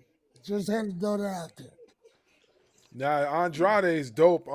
I felt like at some point in time at AEW he's gonna be the champion. I don't know if it's gonna be right now, but at some point in time he's gonna hold that title. He definitely should, because going back to his work in WWE, his makeshift tag team with Ray Phoenix, I thought that was great. And then when he got let go, I was like, man, they could have really done something well. But I'm glad he's back in AEW, and he seems like he's on the best run right now than when he was first there. So hopefully he can keep a level head. Hopefully he can actually stay in the company this time. And hopefully Tony Khan knows what to do with him. If you thought the WWE really had something for him, you were definitely fooled. Even though they did set up the whole Mexico deal, you know, the underhanded buy-in of AAA, which seems like absolutely nothing right now, but I'll digress on that. But he's right where he needs to be. And yeah, man, I'm gonna start tuning in more to start getting more into what he's doing, because he's a dude who should be top billing in a number of different companies. He's so slept on, bro. Like it's criminal how bad he's slept on. Slept on ain't the word, in my opinion. Underutilized is probably it. But when you have rosters in every company with hundreds of people, and a lot of people are main event faces, you just got to do some adjusting and give people their time. He's gonna get his time. So are you afraid that he's gonna get lost in the shovel like he did? No, because AEW, the one thing AEW has done right, in my opinion, throughout the company's entire time, is they know how to properly juggle their main event picture. And for the people who say they don't tell stories, all they've done was tell stories with that heavyweight championship. And they've properly placed people in the right positions at the right times to make the championship look like it was something. Especially, yeah, that Moxley And his last run, I don't care how much anybody hated it. They pulled off exactly what they needed to do with that situation of not showing the belt and making sure the belt, for the time being, make the fans remember that if you want this to mean something, deliver somebody that'll make it mean something. And they made the moment mean something when it happened. Yeah, they definitely did. Yeah. You know, using Samoa Joe the way they did in somewhat of transitional times was perfectly done. Yeah, I agree. I think Building steam, they've built steam. The only steam is they're never gonna catch the WWE, and any logical fan should know that right by now. And shout out to my guy Joe. He's heavy on the WWE content. Great dude. Yeah, But I agree. great dude, but very, very WWE biased. But there's a reason for it, and I know. Shout out to my guy. Yeah, I agree with you totally. I feel like this go around with Andrade, he's going to be utilized a lot better than what he was the first go around. And I think, like I said, I think he's going to be a future AEW champion at some point in time. I don't know if it's going to happen now. I think it'll be a little bit too soon for them to happen now. Probably after MJF drops it. Probably. I don't even think after MJF situation. I think it's going to happen somewhere down the road, but I don't think it's going to be after MJF. I think it's going to be because I think personally, I think Swerve and a few other people are probably going to end up with the title before Andrade does, because like this version of Swerve Strickland is like, I always like Swerve Strickland as a heel more than a face, honestly. I just feel like he has more of a heelish look. And I think the Embassy is going to return too, because if y'all been paying attention to the last few episodes of Dynamite, he definitely was, Nana was showing off the Embassy towel. He had the Embassy towel. He ain't never had that towel in a very long time. So, you know what I'd like to see AEW do? Give whether it's this year because we're still early in the year or next year, use Bobby Lashley like they did Samoa Joe and get him that strap a couple times, but use him to transition some other new talent. Okay, yeah, I could see that. I could see that. Transition to get it to Shelton. Because Shelton is somebody who we don't, deserve is whatever when it comes to a business that's predictable, but somebody who could have carried a company as long as he's been working, Shelton is that guy. Yeah, I do think that Sheldon deserves a title, deserves that title, the AEW championship. I don't think they should give him no middle card championship or whatever. They should give him the championship, because that's honestly, that's one of the championships as far as world titles, the top title that's always eluded him for such a long period of time. He has won every single championship in his career wherever he went, but he's never won the championship. So I feel like if any time for him to do it is now. So I agree with you on that. Yeah. Yeah. Sure.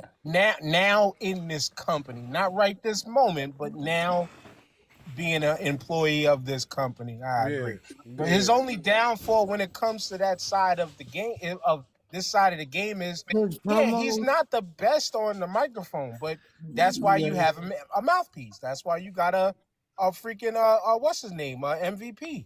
Yeah, right. You got an MVP, but as a performer, Bland as unseasoned chicken. When he speaks, yes, but in that ring and what he does, and again, for me as a fan who would rather the story be told in a ring than on a microphone, you're not finding a lot better than him. Yeah, I definitely agree.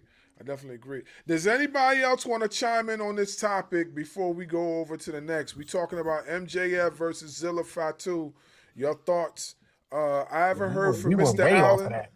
Yeah, I know. Yeah, we went into the outer space somewhere. I haven't heard anything from Mr. Allen or Chad. I know Ryan Rue just tapped in. So who else want to talk? Timothy didn't say anything. So who else want to tap in? Just say something. Whoever want to go first.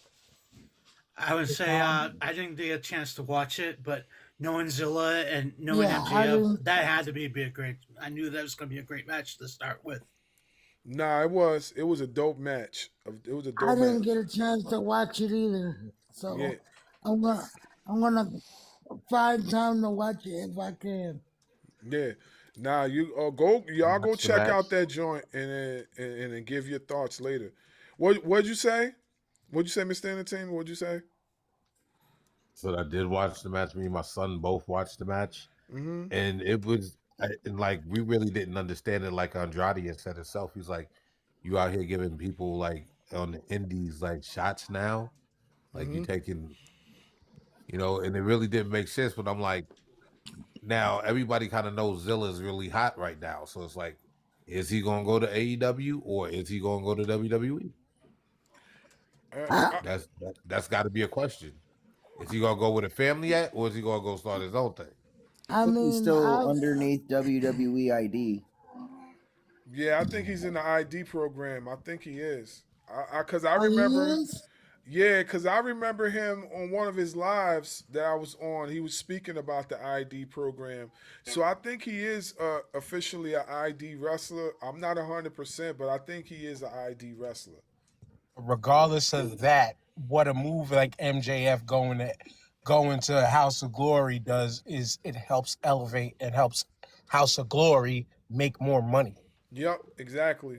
That's exactly all it is. The is Zilla gonna go? That's what us here as fans we can speculate that to death. It doesn't matter. At the end of the day, it was an event to help House of Glory do good business. Right. And I'm sure they did great business. And in return, there could possibly be a day where some House of Glory talent will do more than a dark match on AEW. So that's that business relationship stuff it'll play nicely and it'll work out for everybody. Yeah, I agree. Yo, Conscious, what's good, bro? What's good? Yeah. Just so everybody knows, Zilla Fatu is not officially confirmed and signed as a member of the WWE Independent Development Program. Okay, so so you got a shot He does then. train at Booker T's Reality of Wrestling, an official ID partner, and has expressed interest in the program. Reports as of October 2025 indicate that he is not yet a part of it. All right, so there you have it. That's very, very interesting. Yeah, there you have it. Honestly, I honestly because we all know eventually he's probably gonna go to the WWE, but I still feel that he should should start his own path, to pry his own path first before he even thinks about going to the E. I feel like his first 5 or 6 years of professional wrestling, not on the indies, but I mean as in the main promotions, I feel like he should start, forge his own path. So if it's AEW that he wants to go to, I feel like he should go to AEW. You know what I'm saying? Joe here. Here's the thing. Joe, I really don't I'm sorry. about certain things like this. Is that I hate it when. Yo, you sound muffled. You sound muffled, Mr. Entertainment. Oh, my bad. Okay, bad. Go ahead. Sometimes I cover the speaker up with my hand and I don't know. But what I really hate about situations like this is that they'll look at somebody like Zilla Fatu and they'll be like, yeah, man, in like 15 years he'll be a intercontinental champion. I'm like, why can't he be one now? Why everybody gotta? Because like I seen how WWE right now, how they got Raw, SmackDown, then they got NXT, and then they got WWE Evolve. And I'm like, I was seeing like, I think, what is it? Nikita Lyons went from NXT to Evolve. I'm like, how do you drop that low? Like injuries. Well, because she sucked, number one. but that's number one because she sucks. But number two, I like their whole ladder program that they have from Evolve to NXT and all that. It's because it's something that I've talked about on these lives all the time. WWE has put themselves in a model to where they have to make you, unless you are somebody who is air quotes, big air quotes, undeniable, or you are like someone who, say, music industry wise, you are bringing your own following to the major label, then they're going to want to sign you. And meaning Logan Paul is the perfect example of this. Why would somebody like him not start from the bottom up? Oh, it's because he's got millions and millions of followers on the internet. And in today's time, for not everybody, TikTok resellers, I hope you're listening, just because you have a following doesn't always translate into dollars. But when you are a person like the Paul brothers, your following plus the hated following that because a lot of people hate watch them, that's going to bring the eyes and money. Right. Joe mentioned the beef alleged with Zilla and bringing Zilla on. Zilla is building an immense aura around him independently. He said WWE had concerns and he had a falling out with Booker T. When Booker T, yes, Reality of Wrestling is a pipeline now for his Shakespeare for the Shakespeare Company, but yet didn't WWE also have reservations about Jacob Fatu? And what changed there? When Jacob Fatu has a felony history, but yet that man on the quote unquote independent and MLW circuit was tearing it up. Yes, he was tearing it up. And right now, Zilla's doing his thing, making his name known everywhere. And so, personally, yeah, I would rather see him say, you know what? I'm not going to follow the family's footsteps just yet. Like you said, Barz, just yet. Let me go over here and then really build my name. And then the big dollars will come calling. That's why I wasn't mad, like with Hobbs, aka Royce Keys now. Like, I ain't watching him because he's on the E anymore, but I was happy for the brother. Number one, it's a black man with a job. Number two, the man worked his way into that position, of course, with some friendship help, I'm sure. But you worked your way into that position of making the bigger payday. Man, go get it, brother. Go get it. And let Zilla do the same thing. He's continuously working. He'll eventually get into the family lineage of the WWEF history. He's gonna get there eventually, and I won't be mad at him for it. But like the brother Miss Entertainment who bounced and said, he was saying like, why they got start from the bottom or do it from. It sucks that he would have to start from the bottom over there. You know what I'm saying? And he didn't get a big payday yet. But he's in the bigger company that can give him a bigger payday. Eventually. I would say, even though he didn't get big payday, he got a bigger payday than most folks would get. I would say that. And the opportunities are different when you're under that WWE label to where the money can come. Exactly. It may have been a calculated decision, but guess what? That I promise you that calculated decision is probably worth more bread than a lot of people will be getting as a professional wrestler. I'm just saying. But say this. Go ahead. I was going to say this. I think Zilla's very good, but he still does not have the aura of Jacob Fatu at all. Not even close. Nah. So that's the reason why Zilla will be in the Indies a lot longer. Because Jacob has that aura. He has an aura and he has charisma. The other Fatu's good, but not as good. I don't think there's a... Jacob was allowed to build that aura in somewhat of I would say, mid-major promotion of MLW. Mm-hmm. Mm-hmm. And held it down, and watch his transitions with Contra and the amount of times and the way he carried himself as champion and stuff like that. Like, he was able to build that to where, yes, the buzz for him to the E, it was perfect. Would I have liked to see him in other places? Absolutely. But a guy like that, again, another brother with a good paycheck. I ain't mad at it. And a person like him deserves. He deserves that huge of a platform. Mm-hmm. Especially for all the years I watched him in MLW, and he was nothing but an aura farm. Yeah. Now they reduced him to catchphrases. You know what I mean? And come on, but he deserves where he's at. Yeah, I agree. You're right, though. You're right, Rude. You're right, Rude, about the aura. I'll say that's what I think. That's what pro wrestling's built off of. That today, though, is catchphrases. It's all WWE is built off catchphrases. Yeah. I mean, what you can't say cowboy shit. I'm better than you. Yeah, you're right. You're right. Whose house? Swerve's You're house. right. Those are all You're catchphrases. No, you're not wrong. You're not wrong. You put me in my place. My bad. I mean, I went to AEW last night. That's what I was going to tell you guys. The show live last night was lit as hell for AEW, and you guys are going to love Collision Saturday. That's all I'm going to say. Now I'm gonna watch. I'm not working tomorrow, so I'm gonna watch some AEW tonight to catch up on what happened the other day. So I'm gonna watch it tonight. I want to move on real quick because I want to get everybody's opinion on this. So Janel Grant breaks her silence and speaks out. Did anybody see that? The Janel Grant situation?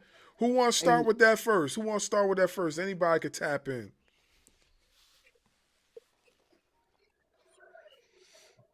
Nobody? I just heard a little bit about it. I just heard a little bit about it. Go ahead, Ryan.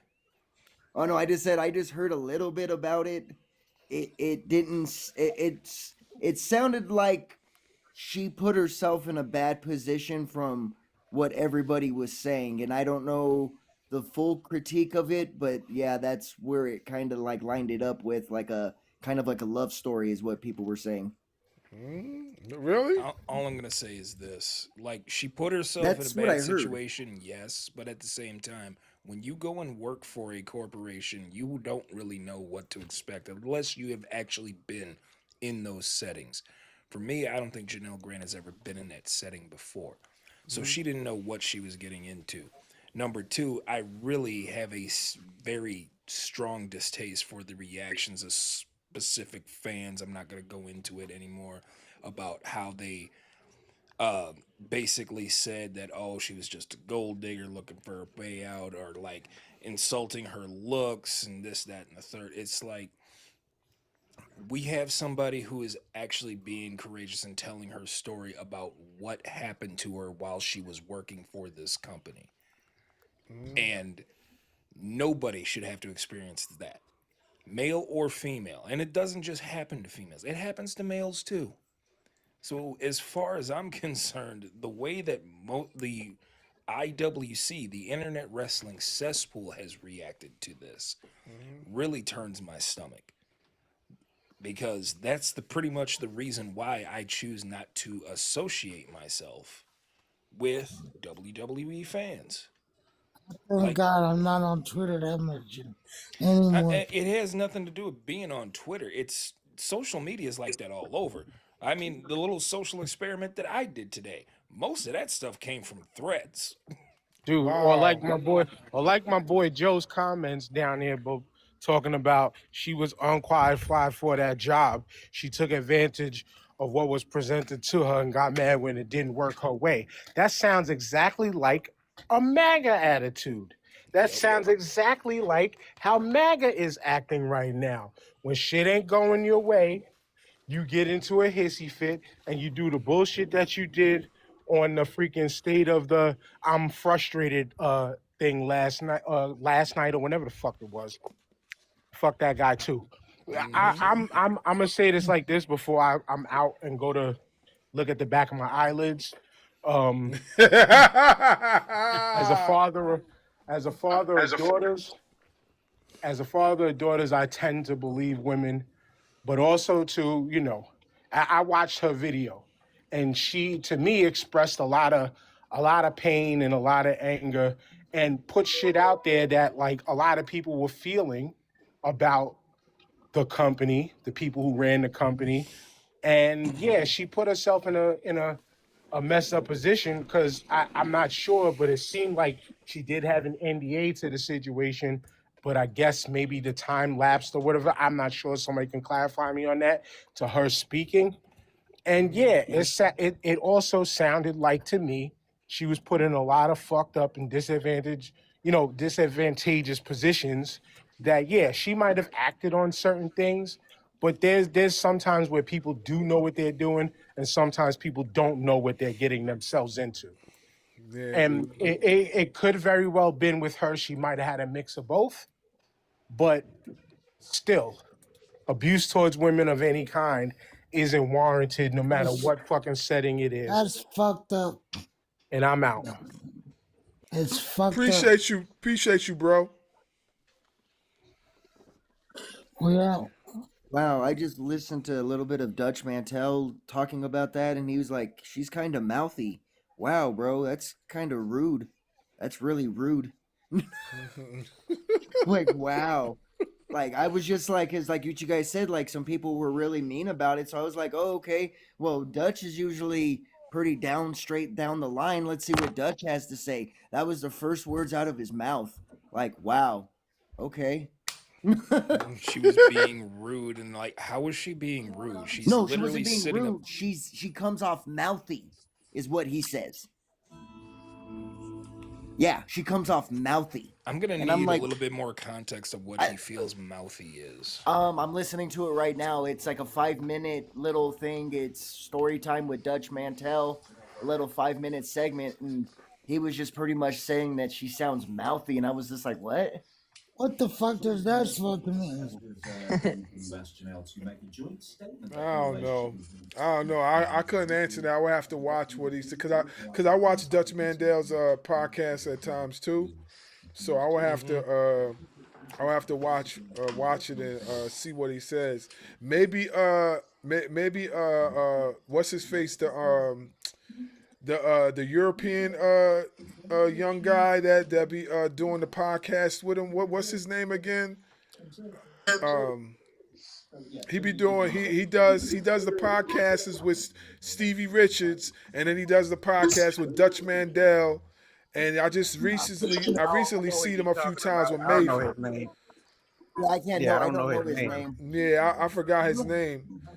I know who you're talking about, but yeah, familiar. now he's pretty good. His podcasts are dope, but I'm just saying like when he breaks down certain stuff that his co-hosts be talking about, mainly the wrestlers, he usually breaks it down pretty well. I forgot his name, but it's James. His name is James. Oh yeah. Yeah, him. Yeah, Dang. he's pretty good. He just has like a regular setup. He don't have no intros. He's straight to the point. He cuts straight to the chase. So he's pretty good. So he might have a better breakdown of that than Dutch Mandel does. But he's pretty good. Does anybody else want to talk about this before we go to the next one? Because we're closing in on the last few topics. Leroy, you didn't speak. Derek, you just tapped in. Timothy, I didn't hear from you. Detroit, I didn't hear from you. I know Lightskin, you spoke. I know Ryan spoke. Mr. Allen didn't say nothing. Trad didn't say nothing. So anybody that want to tap in. I'm giving open forum. Let's talk about it. The whole Janelle Grant breaks her silence. What's up? I just feel like at the end of the day, it's a fucked up situation. However you want to look at it. That's all I have to say about it. Right. Sorry, I just tapped in. What's the topic we're discussing right now? We're talking about Janelle Grant and the whole situation with the WWE. She just spoke out. She did like a press conference or something, and she was on a forum and she was talking. So did you see it? I can't lie, I didn't. I don't know about this. Oh, you don't know about it? Oh, I don't okay. know about it. No. Yeah, well, she spoke out about a few things, you know what I mean? And she got a real tough response from the IWC. They were really getting at her. You know what I'm saying? And my thing was agree with her or disagree with her. She's still a woman that went through something. So you know what I'm saying? Yeah. So I didn't Yeah, I feel know what like you're it saying. Yeah. was I didn't feel like it was appropriate to do that to her, but they did anyway. You know how the IWC is, you know what I'm saying? So Yeah, they I know. really, They'll find a. yeah, they went at her. They said all bunch of things about her. But Leroy, you was gonna say something? Hear me? You hear me now? Yeah, I can hear you. Go ahead. Um, yeah. So like Detroit's point of like, yeah, it's fucked up, but like that's what I was saying. On to that point. It's fucked up, but like at the same time, like I would rather her speak her piece, and then have that shit hold in than anything else. And I ain't gonna lie. Most of the people in IWC reading is fundamental. That's all I need to say. Reading is fundamental. Do your fucking research, Facts. cause the most time Amen. you don't even do research for fucking wrestling. So I already know it. New wrestlers and new companies. You ain't gonna read a damn document. So Facts. that's all I need to say. You know, reading is fundamental. Yeah. Stop being a dickhead to women. Facts. Yeah, I think that I I think think that's that fair. point is well driven. You know what I'm saying? Like you could disagree with somebody without having to be rude about it. I definitely think they mistreated her a lot in that whole situation. You know, like, but what do you expect from the IWC, folks? This is what they do. This is what they do, man. So I don't know why everybody's surprised, man. Like when you're dealing with the IWC, you're always gonna get some effed up stuff. You know what I'm saying? It don't matter. It don't matter. You know what I'm saying? So I'm not surprised they were acting that way towards her. I'm not surprised at Yeah, all. I'm not surprised. It's just like it's just fucked up. It's me. You're right. It is messed up. What You can know. you do? What can you do?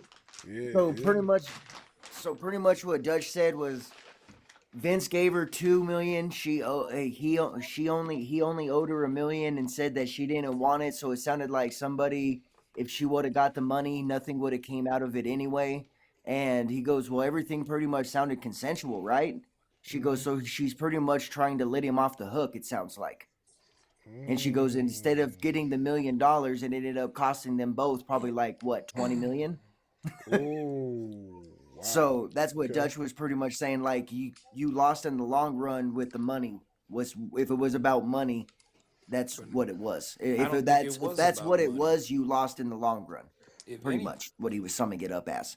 If you remember, like the whole point of like what was going on, the SEC was the one who found these misappropriated funds. Yeah. And then that started this whole thing. So when they found out what these funds were really actually going to, that's what slipped Vince. See, this is pretty much the ego and the narcissism of the rich and wealthy. They think they can get away with anything, but you cannot outrun your past. Eventually, things will catch up to you, and it's caught up to Vince McMahon.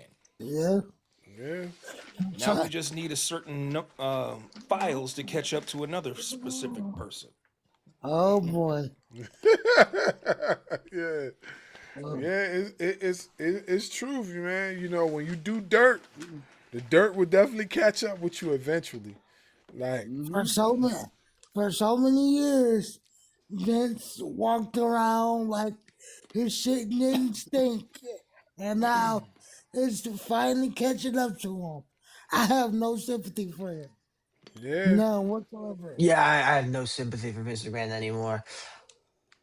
Yeah, it is what it I is. don't really know if I ever did, but I sure as hell don't now. Yeah. Same over here. I never had sympathy. It catches up with you eventually, for sure. If anybody else don't want to say anything, we can move on to the next topic. The next Yeah, topic, let's move on. yeah, the next Yeah. topic is AJ Styles in the Hall of Fame. What is y'all Ooh, thoughts that's a good about one. that? What is y'all thoughts about Definitely, that? You mind if I definitely. kick us off? Yeah, go ahead.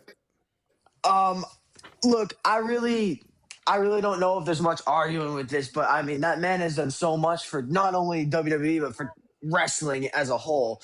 I feel like AJ Styles is. I feel like he's overshadowed by people who are a little bit older, like like a John Cena or a Randy Orton or some people like that.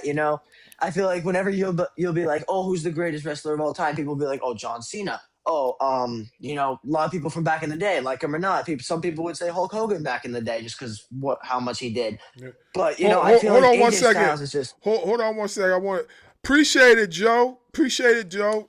Appreciate it, Joe. I got you. I got you. Go ahead, Derek. My bad. no, of course. But yeah, no, AJ Styles. I feel like he's just. No pun intended, but he's really just a phenomenal wrestler.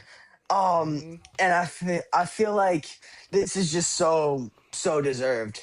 Really, I feel like there's no one who deserves it more. Actually, maybe John Cena, but there's really not that many people who deserve it more than he does.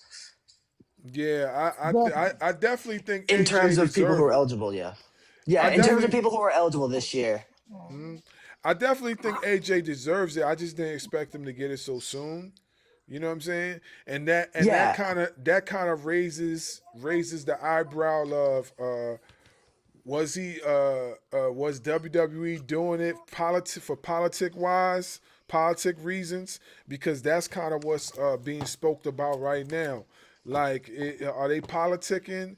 Did they do that Keep because they them didn't away. want him to go to another company? Are they doing it? You know what I'm saying? So it kind of raises eyebrows on how they did that so fast. I mean, Not for me personally, but I mean for yeah, everybody else. Yeah, for sure. But yeah, yeah. either way, I think it's well deserved. I think he deserves it. It's like it caught me by surprise, but it's almost like a good kind of caught me by surprise. I'm like, oh yeah, that's really cool. I didn't expect that, but that's really cool. Yeah. You know when Undertaker came out, just like the same thing he did with Stephanie McMahon when she went in. So yeah, I will say it's definitely well deserved. Yeah. Nobody definitely well deserved. Yeah. And I will say that if you haven't seen John Cena versus AJ Styles for the WWE title at the Royal Rumble 2017, go watch that match. That was a fucking masterclass of a match. That was a good Just match. Yeah, it was a just good had to. match. Definitely was a That good was match. that was a fucking great match. Nah, So I guess definitely. the only thing I'll say about the segment was when Undertaker first came out and they started talking and they kind of looked up at the WrestleMania sign. I was like, please don't say WrestleMania match.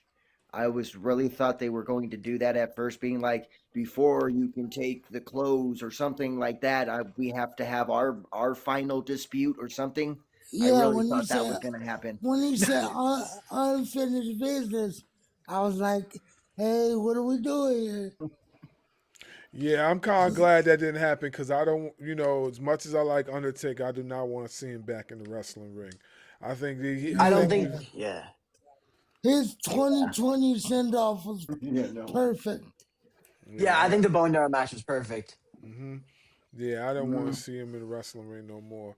Yeah. Anybody I else want to also speak don't. on this? Go ahead, go. I'll let you finish. My bad. Oh no, Go ahead. I was just gonna say I don't really know if Undertaker's also physically able to be in the ring right now, just considering his state. Yeah, I agree. All right, Mr. Allen, you Yeah, got I got anything to say something. about it? Chad, you got anything to say about it? Go ahead, either one of y'all. Yeah, I do. Yeah, I said, go ahead, Chad. I'm gonna say this, man. Like, AJ Styles has been my favorite wrestler since 2005 when he was in TNA.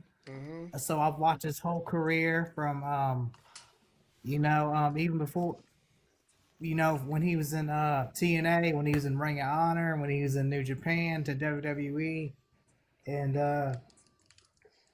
when he was in WCW for that little time. yeah, I remember that too. That's where he first started at. Yes, I'm gonna say well deserved, and I'm glad that he got in. And they can always put John Cena in next year. Yeah, yeah. I definitely think it's well deserved. You're muted. Yeah. Hey, you muted, man. Oh yeah, my bad. I definitely think it was well deserved. I didn't expect it to happen this soon, but I I definitely think it was well deserved for sure. Mr. And I'm Allen. not gonna. Yeah, with AJ, I think it's definitely deserved. I think the question should be asked is who thinks Stephanie McMahon deserves to be in the Hall of Fame? I mean, that's a good question. To be fair. I mean, I'm not gonna. Sorry, no, you go. Stephanie deserves hold to on. be in over Michelle. All right, wait 1 second. I just want put something out here. In order to keep the live, with no feedback, we can't have no crosstalk. So whenever somebody's talking and they got the floor, we gotta either stay muted or stay quiet. So I want everybody to get their chance to speak. But as soon as everybody trying to talk over one another, it's gonna cause feedback and it's gonna make the live sound real staticky. So as long as we can do that, we good. Go ahead. My bad. Yeah, My yeah. bad. No, you good. Go ahead. Whoever was talking, go ahead. My 2 cents is I think Stephanie's more deserving than Michelle McCool, Drew Carey. There's a lot of people we can name that are in there that are not deserving more than Stephanie is. Like, I don't know, Stephanie is questionable, but so is Michelle McCool, like I said, and Drew Carey and Little Trumples and that's right. He is in the Hall of Fame. So there's a lot of them that are very questionable, but Stephanie's more deserving than those 3 right there for sure. Wouldn't you guys not agree? Yeah, you just say Little Trumples. Yeah. Little Trumples. I mean, DJT. Hey, I can't say, I don't know. I'm just gonna be honest. This Little Trumples, that's what I've always called him. Everybody always goes Little Trumples. I'm like, yeah, because it's funny because he's Trumpelstiltskin. Oh my God, man! Yo, I don't know how I haven't thought of that yet. Yo, that's funny. That is funny. That's good. That's good. You I guys like can that. use that. You guys are more than welcome. If you guys want to use that, you guys are more than welcome to use Little Trumples. Can I call him Trumpelstiltskin too? Yo, that's funny. Yo, it's funny. That's pretty funny. It's funny because I was like Trumples. I was like, who the hell is he talking about? And then I just thought you were talking about some rapper at first. Then I thought about it. I was like, oh, you mean Trump? I was like, oh, okay. All right, I got feel like if he was a rapper, that would be his name though. That's crazy. That's funny. Hey, yo, light skin, go ahead, bro. Trumples on the beat. Trumples on the beat. Something like that. Stephanie, of course, is going to headline the Hall of Fame. But either way, why even bother? AJ being in the Hall of Fame, it's well deserved, but I believe it's just another way to, keep AJ in WWE's fold. Yeah. I agree with. That's why I asked the question. That's why I asked the question, do y'all think it was politic-wise? Not saying he's not deserving of it, but do y'all think it's politic-wise? Because the way it happened, you know what I'm saying, it looks kind of eyebrowish, you know what I'm saying? But I'm not saying he don't deserve it because we all know he deserves it. But, it sounds like they trying to keep him from venturing. Oh, they did. Venturing out. That's all I got to say. They did. Cause he signed a new deal today. And so they did. Yeah. I mean, it is what it is, So either way, we're happy for AJ. Yep. whatever he decides to do, it's his career, it's his life. Let him do what he wants. However long they got him under contract. That's cool. What he said, retiring with WWE is what he wants. That's fine. Yeah. Nobody's here. I don't think anybody mentioned AEW. I think you brought it up because that's what the talk was. Exactly. Yeah. My thing is this: like, even if he didn't want to go to AEW, I still feel because they brought this up so soon that they want to stomp on that idea. Period. They don't want to see him go nowhere. You know what I'm saying? They want to see him as a WWE. They want to see him as a WWE lifer. Well, we could say for right now, you know what I'm saying? But I don't think AJ's going to do anything else. If he doesn't do anything else, I don't think it's going to be AEW. You know what I'm saying? It'll probably be somewhere else that the WWE has good. TNA. Yeah, Probably, I definitely think it'll be TNA. TNA. I definitely think it'll be TNA. Yeah. I think it'll be TNA before it be AEW. You know what I mean? Because WWE doesn't want him to go there. You know what I'm saying? Even though we know most of his friends are in AEW, WWE doesn't want him to go there. So it is what it is. You know. Who didn't get a chance to talk? Timothy, what's good, bro? Was you able to you want to tap in on this real quick?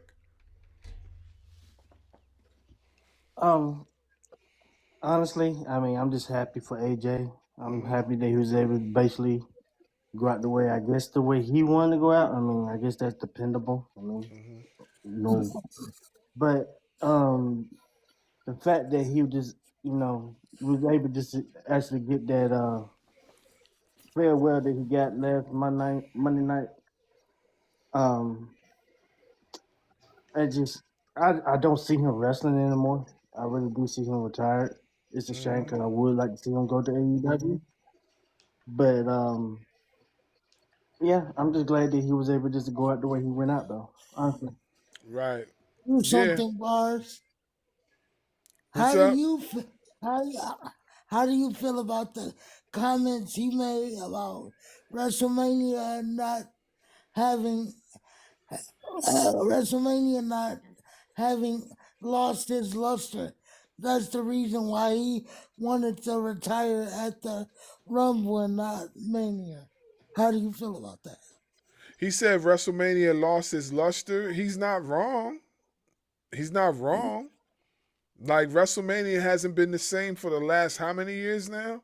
Of last, 3-4 years, WrestleMania hasn't been the same? Well, 3 years. So he's not wrong. I mean, think about it.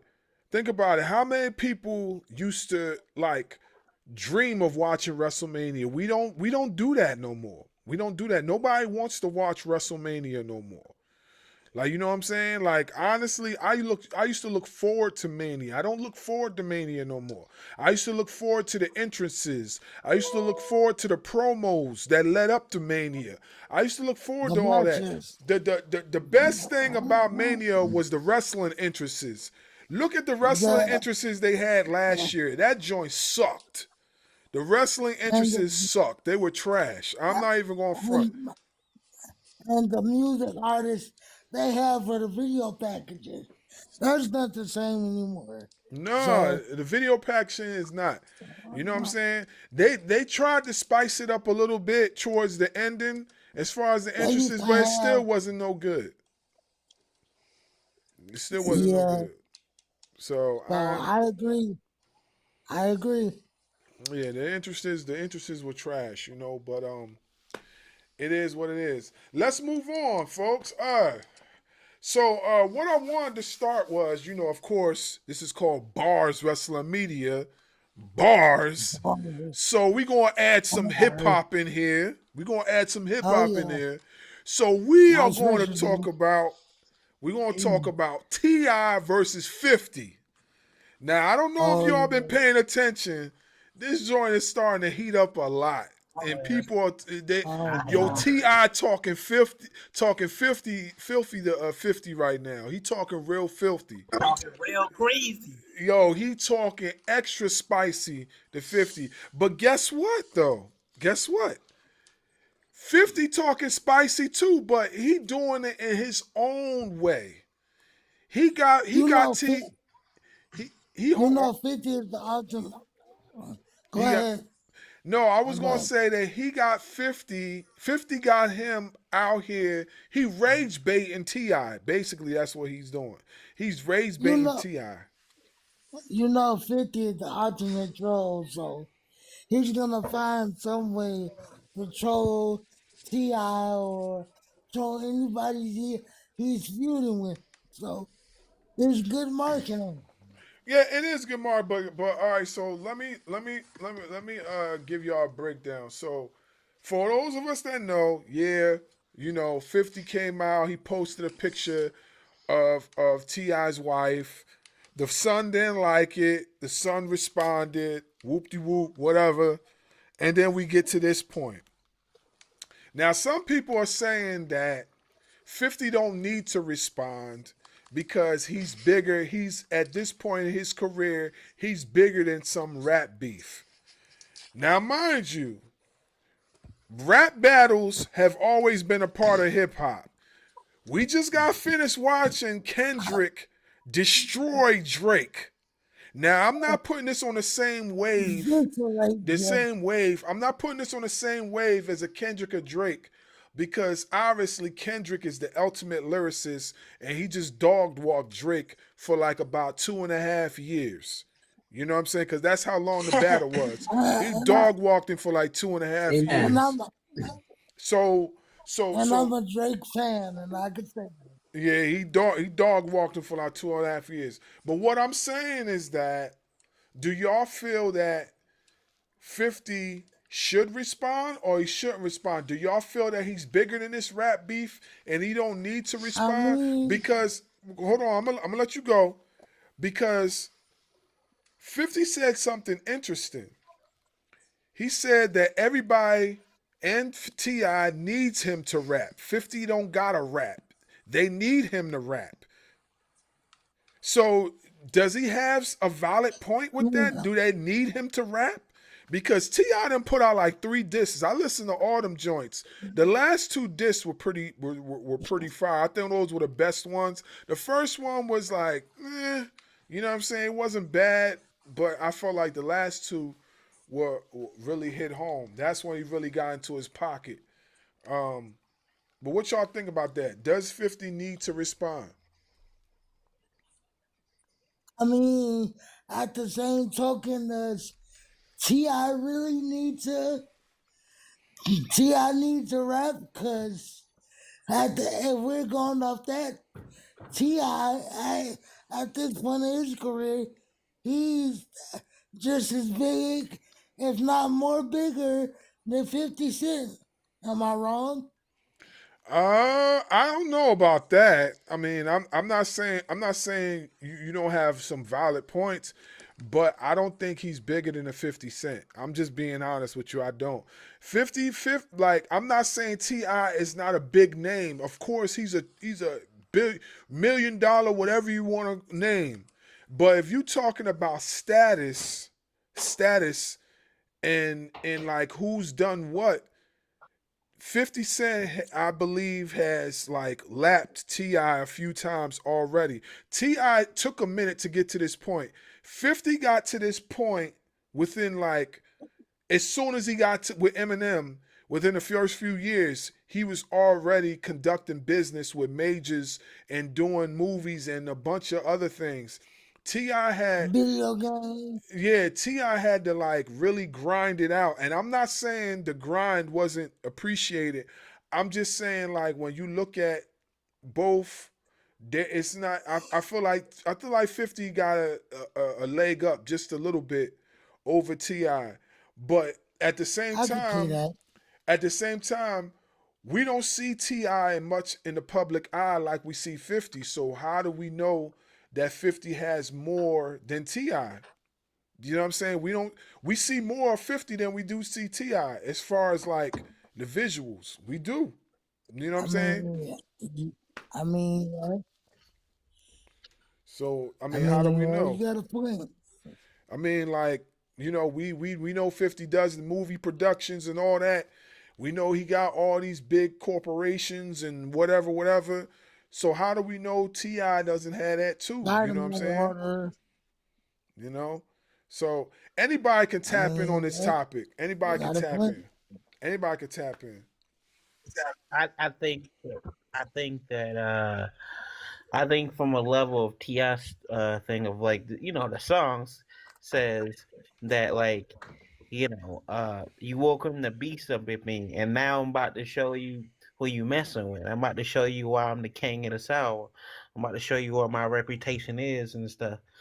And I think like to 50's point or the fans' point, like it's talking about needing, like, oh, I don't need to do it, but like I think looking from afar, I think it's like saying like, oh, 50, you too comfortable right now because you done woke me up. Now it's time to go. And 50's like, I don't need to do this shit, So, I think it's interesting. I think it's like interesting because they both were, at a certain point in their career. But I feel like it just brought a fire in T.I. Like, all right, I need to remind y'all who I am. And then 50 be like, y'all know who I am. I don't need to do shit. So I think it's both great perspectives though. And also T.I.'s been putting out great ass music. I ain't heard like great music like kids in a long time since both of the last albums he put out. So Yeah, I definitely feel like the music he's putting out now is probably some of his best work he's done in a while, because I haven't seen T.I. get into his bag like this in years. You know what I'm saying? Like I still go back. I still go back and listen to. I still go back and listen to Urban Legend. Yeah. No, well, I'm gonna put it to you. I don't know if the stuff he's doing now is on the status of an urban legend, but I definitely feel like he's really in his bag right now. Like he's rapping. I haven't seen T.I. do that in years. He's rapping. Yeah. So whatever 50 did, he struck a chord with T.I. and T.I. is not playing no games. Sure. He's not playing. For You sure. know. Go ahead, light skin. Let me ask this: when was the last like really good 50 Cent album? It wasn't. It's true. So I know 50 says that he doesn't have to rap, and financially, no, he doesn't have to rap. Get rich or die trying. Thank you. And that was what, 03? Yep. And it's 2026 right now. T.I. has been constantly like, staying ahead on his game, actually putting out really good music. I want to say at least in the last 3-4 years now. I mean, I can't remember when Wraith came out, but I still bumped that, and that didn't come out not that long ago. But financially, no, 50 doesn't need to rap, but the way we view hip hop and how we view people actually like getting, verbally destroyed when it comes to diss tracks, I think you need to dust off the mic, brother. You do. Yeah, I don't think he's going to though. I honestly don't think he's going to. I think he's just going to stay in his pocket. I don't think he's going to, but at the same time, remember how we all look at hip hop. We would compare lyricists and compare how their flow, their bars, their ad libs, the metaphors. We compare all of this to like rap to us is poetry. So if you're sitting up here saying you don't need to rap anymore, well, I guess are you trying to say, have you lost your creativity? What's up, Smooth? I think you know what, and it's funny you say that because I remember him saying something along the lines of his creativity is like at a standstill at the moment. But at the same time, I don't believe him because he supposedly secretly is working on an album with Eminem. Supposedly. But also remember too, like Eminem's still dropping music, from time to time. Eminem's the GOAT. Eminem's last album was fire. And that song he got with LL is super fire. So I still bump that. So yeah. I haven't heard it. You ever heard the a song he did? LL Cool J? Yeah. What? You ever heard? Oh man. I've heard it. Come on, I've Detroit. heard it. Your name is I've heard Detroit, it. and you ain't heard that song? I heard it. Oh man, What's come the name on, of the bro. song? Come on, bro. What's the name of the That's the thing. song? Eminem is 53 years old and he's still putting out really good Yeah. music. What's the name of the song? I think Most it's people called tell Murder. people in their 50s Murder. to go It's called sit down. yeah, I think it's called Murder. What is it called? Murder rap or murder something? Murder. Murder Yeah. Rap or something. Music to be murdered by. Yeah. Music to No, be- that okay. The latest album was the unaliving of Slim Shady, the coup de grace. yeah, but Yeah, that he talking about the album- name of the song. The name of the song with him and LL. I think it's called Murder. Murder something. I forgot. Hold on. Let me give you the exact name real quick. You can't say murder on here. Oh, T.I. Oh, yeah, TikTok language. It's called Unalive something. But no, I'm about to give you the name right now. Hold on. On the last album? Yeah. Hold on. I'm about to tell you right now. LL featuring. Okay, it's called Murdergram Deluxe. That's what it's called. Right. Yeah, Murdergram Deluxe. I'm gonna listen to it after this. Yeah, Murdergram Deluxe. The joint's fire. You can check it out. It's pretty dope. Yeah. But yeah, I just wanted to tap in with this because I know they've been going back and forth and it's pretty interesting, you know, and 50 said he don't need the rap, you know, but he hasn't put out any music in such a long period of time. Does he feel as if he lost? What was the last song he put out? I don't even know when he started making music. Listen, I don't know when the last song he put out. To be honest with you. Who, 50? Yeah. I'm looking it up right now. Oh, okay. Yeah, I don't remember. Yo, Ever Dub. since 50 started focusing on his acting and producing like Power and stuff like that, he hasn't really put too much focus in his music. His last studio album was Animal Ambition back in 2014. And it was garbage. Yes. It was garbage. It really was. I'm not gonna lie. I remember that. It was garbage. Yeah, I think I remember that album too. Yeah, I didn't approve. I ain't going front. Yeah. Before that, you know, it was Before I Self-Destruct, and that was in 2009. That wasn't very good either. And then there was Curtis in 2007, The Massacre in 2005, and then Get Rich or Die Trying in 2003. Yeah. Curtis had I Get Money on it. So Yeah, and what other songs from Curtis do you guys actually still rock with? I ain't gonna lie. That's If it's not the first album, man, I don't know. If it's not the first, Hold on, I mean, the first album I think you can listen to from start to finish, like Get Rich or Die Trying. Like there's a couple of albums I like, you know, that are like that, you know, Twista's Kamikaze. Kamikaze, yeah. Kanye's College Dropout. I can still listen to that from start to finish. Graduation. Kanye's Graduation is just a masterpiece in my opinion, but yeah. But Jay-Z, The Blueprint. There's 2, maybe 3 on Curtis that I can say I still listen to today. Yeah, I would say the same thing. Yeah. Hey, smooth, man. Go ahead, man. I know you got something to say. Go ahead, man. Tap in. Okay, it's about wrestling. Okay, go ahead. Okay, so I got 2 questions. Mm-hmm. And you guys are the experts, so I want to hear from y'all. 1, who attacked Jacob Fatu? And I think it's Cody Rhodes. I do. And 2, where in the hell is Royce Keys? In catering.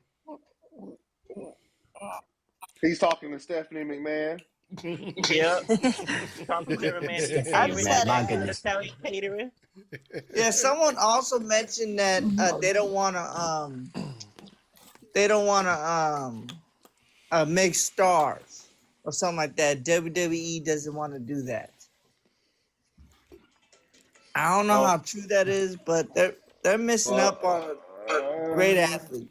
Well, what they're doing is what they should have done the past 2-3 years is they're doing their best to try to make up for them not focusing on the younger talent by doing it now. And it just so happens that it's Black History Month. So the ones that they're focusing on is Carmelo Hayes, Trick Williams, Javon Evans, and Oba Femi. They're trying. They're trying to. Triple H is trying to beat the allegations right now, but you can't do it with just 4 guys. You're gonna need more help than that over a longer period of time. I wouldn't say that WWE is not trying to make stars. I'm just going to say that I don't think WWE is trying to create black stars. True. I know it's fun. I know that's a touchy subject, Smooth. especially for some people in the comments. Can I ask Smooth something? Can I ask you a question, Smooth? Yeah, what's up? So I know you say you think it was Cody Rhodes that attacked Jacob Fatu. Would you be mad? Would you be mad if it was Randy Orton? No, I wouldn't mind. If it happens, it happens. But the reason why I do think it was Cody Rhodes is because remember when he came out to try go after, I think it might have been Drew McIntyre or somebody. I can't remember who it was. Remember he came in the black suit and everything? Yeah. Yeah. So that's the reason why I think it was him. Okay. Well, I'm gonna say this, and then we can go on to the last topic of the night. I'm gonna say this, right? I think Cody Rhodes is a good assumption, but the guys that they've been using under this mask have been like small, slim guys. So the only people that really fit that narrative is a Cody Rhodes, is a Seth Rollins, is a what's his face? Austin Theory. Austin Randy Orton's too big. Pause, but Randy Orton's pause. Y'all ain't gonna catch me. Hey, listen, pause. No. Don't pause. We love the TikTok shop. Hey, ain't that what? Barz, ain't that what Rayhan say? Nah, don't pause. Don't pause. Nah. You good, bro? Nah, don't pause. My goodness, guys. Hey, was that Mr. Allen trying to get in on this? I see Mr. Allen said something. Yeah, I was going to answer his question about Royce Keys. I know WWE's working with him. He was down here in the San Francisco Bay Area not too long ago doing promo videos. So I won't be surprised if he's being seen soon. Right. Okay. Probably after Mania. They are definitely. First off, if you're trying to talk about WrestleMania, what is WrestleMania anymore? We just said that not too long ago. Yeah. What I was saying earlier about AJ Styles' comments. WrestleMania lost its luster. Mm-hmm. Yeah, it definitely did. It definitely lost a lot of momentum and everything. But my bad. Go ahead. No, go ahead, bro. Go ahead. You know what really started, how it started losing its luster is when everything was focused around the bloodline and Cody Rhodes' story. Nothing else really mattered.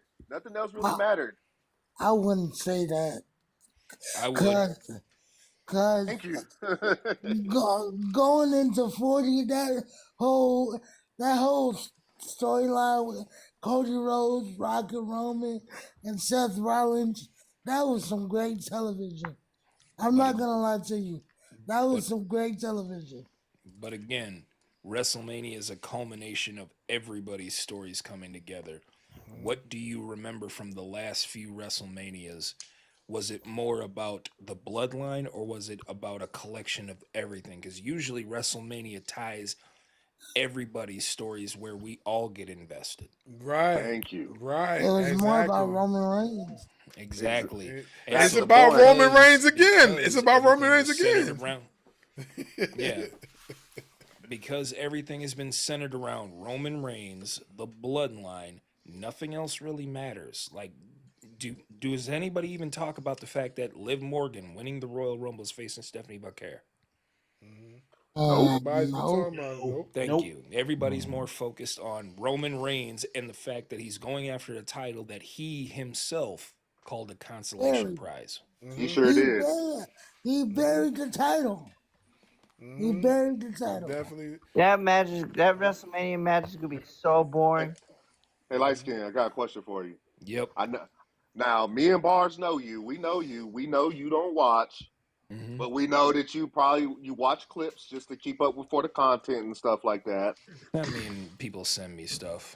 Yeah, and I saw the live the other day where Chris said he's gonna make you watch WrestleMania. I saw that.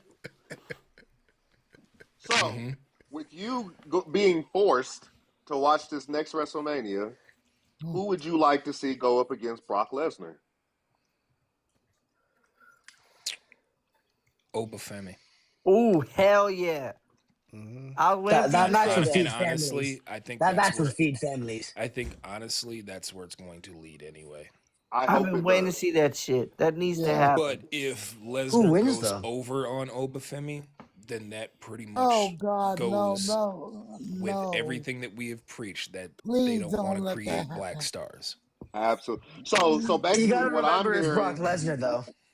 No. Basically, what I'm hearing is Brock Lesnar goes over on Obafemi. Triple H is not beating the allegations. Mm-hmm. And it doesn't matter if it's Brock Lesnar. It doesn't matter if it's Brock Lesnar because they've also been building up Obafemi since he got to NXT as this unbeatable monster. So, what better person to go over Brock Lesnar than an unbeatable monster in Obafemi? I just gotta throw this out there. If it's LA Knight, I'm gonna be pissed. It shouldn't be LA Knight, but that seems like something that they would do. Yeah, I heard rumors that it might be LA Knight so I don't want to see that match neither, but and I like LA Knight, but I don't want to see that. I don't want to see him versus Brock. I don't think that matchup is going to be anything good. Impossible. I'd rather. What would that do for LA Knight? It's not going to do anything. Nothing. My Absolutely point, nothing. because he's going to toss LA Knight around like a rag doll. That's what is going to happen when he like he has against, been. Like he has been. I love LA Knight, man. He's just so much better. Yeah. I'm sorry. Like with Brock Lesnar, one WrestleMania did a John Moxley. And Dean Ambrose was throwing him around and shit. Remember that? Yeah. He didn't With the wanna gas do- mask. He came out with his gas mask. He didn't want to do no creative shit that John wanted to do. He just wanted to have a regular match. Yep. Like, come on, bro. It was WrestleMania. And John said. Did that happen at WrestleMania? Or was that like Fastlane? 32. I think it was WrestleMania 32. Yeah, it was the WrestleMania 32. I remember that. I He pulled forgot. out that barbed wire bat and he didn't do nothing with it. John did an interview said he wanted to do all this creative shit with Brock Lesnar.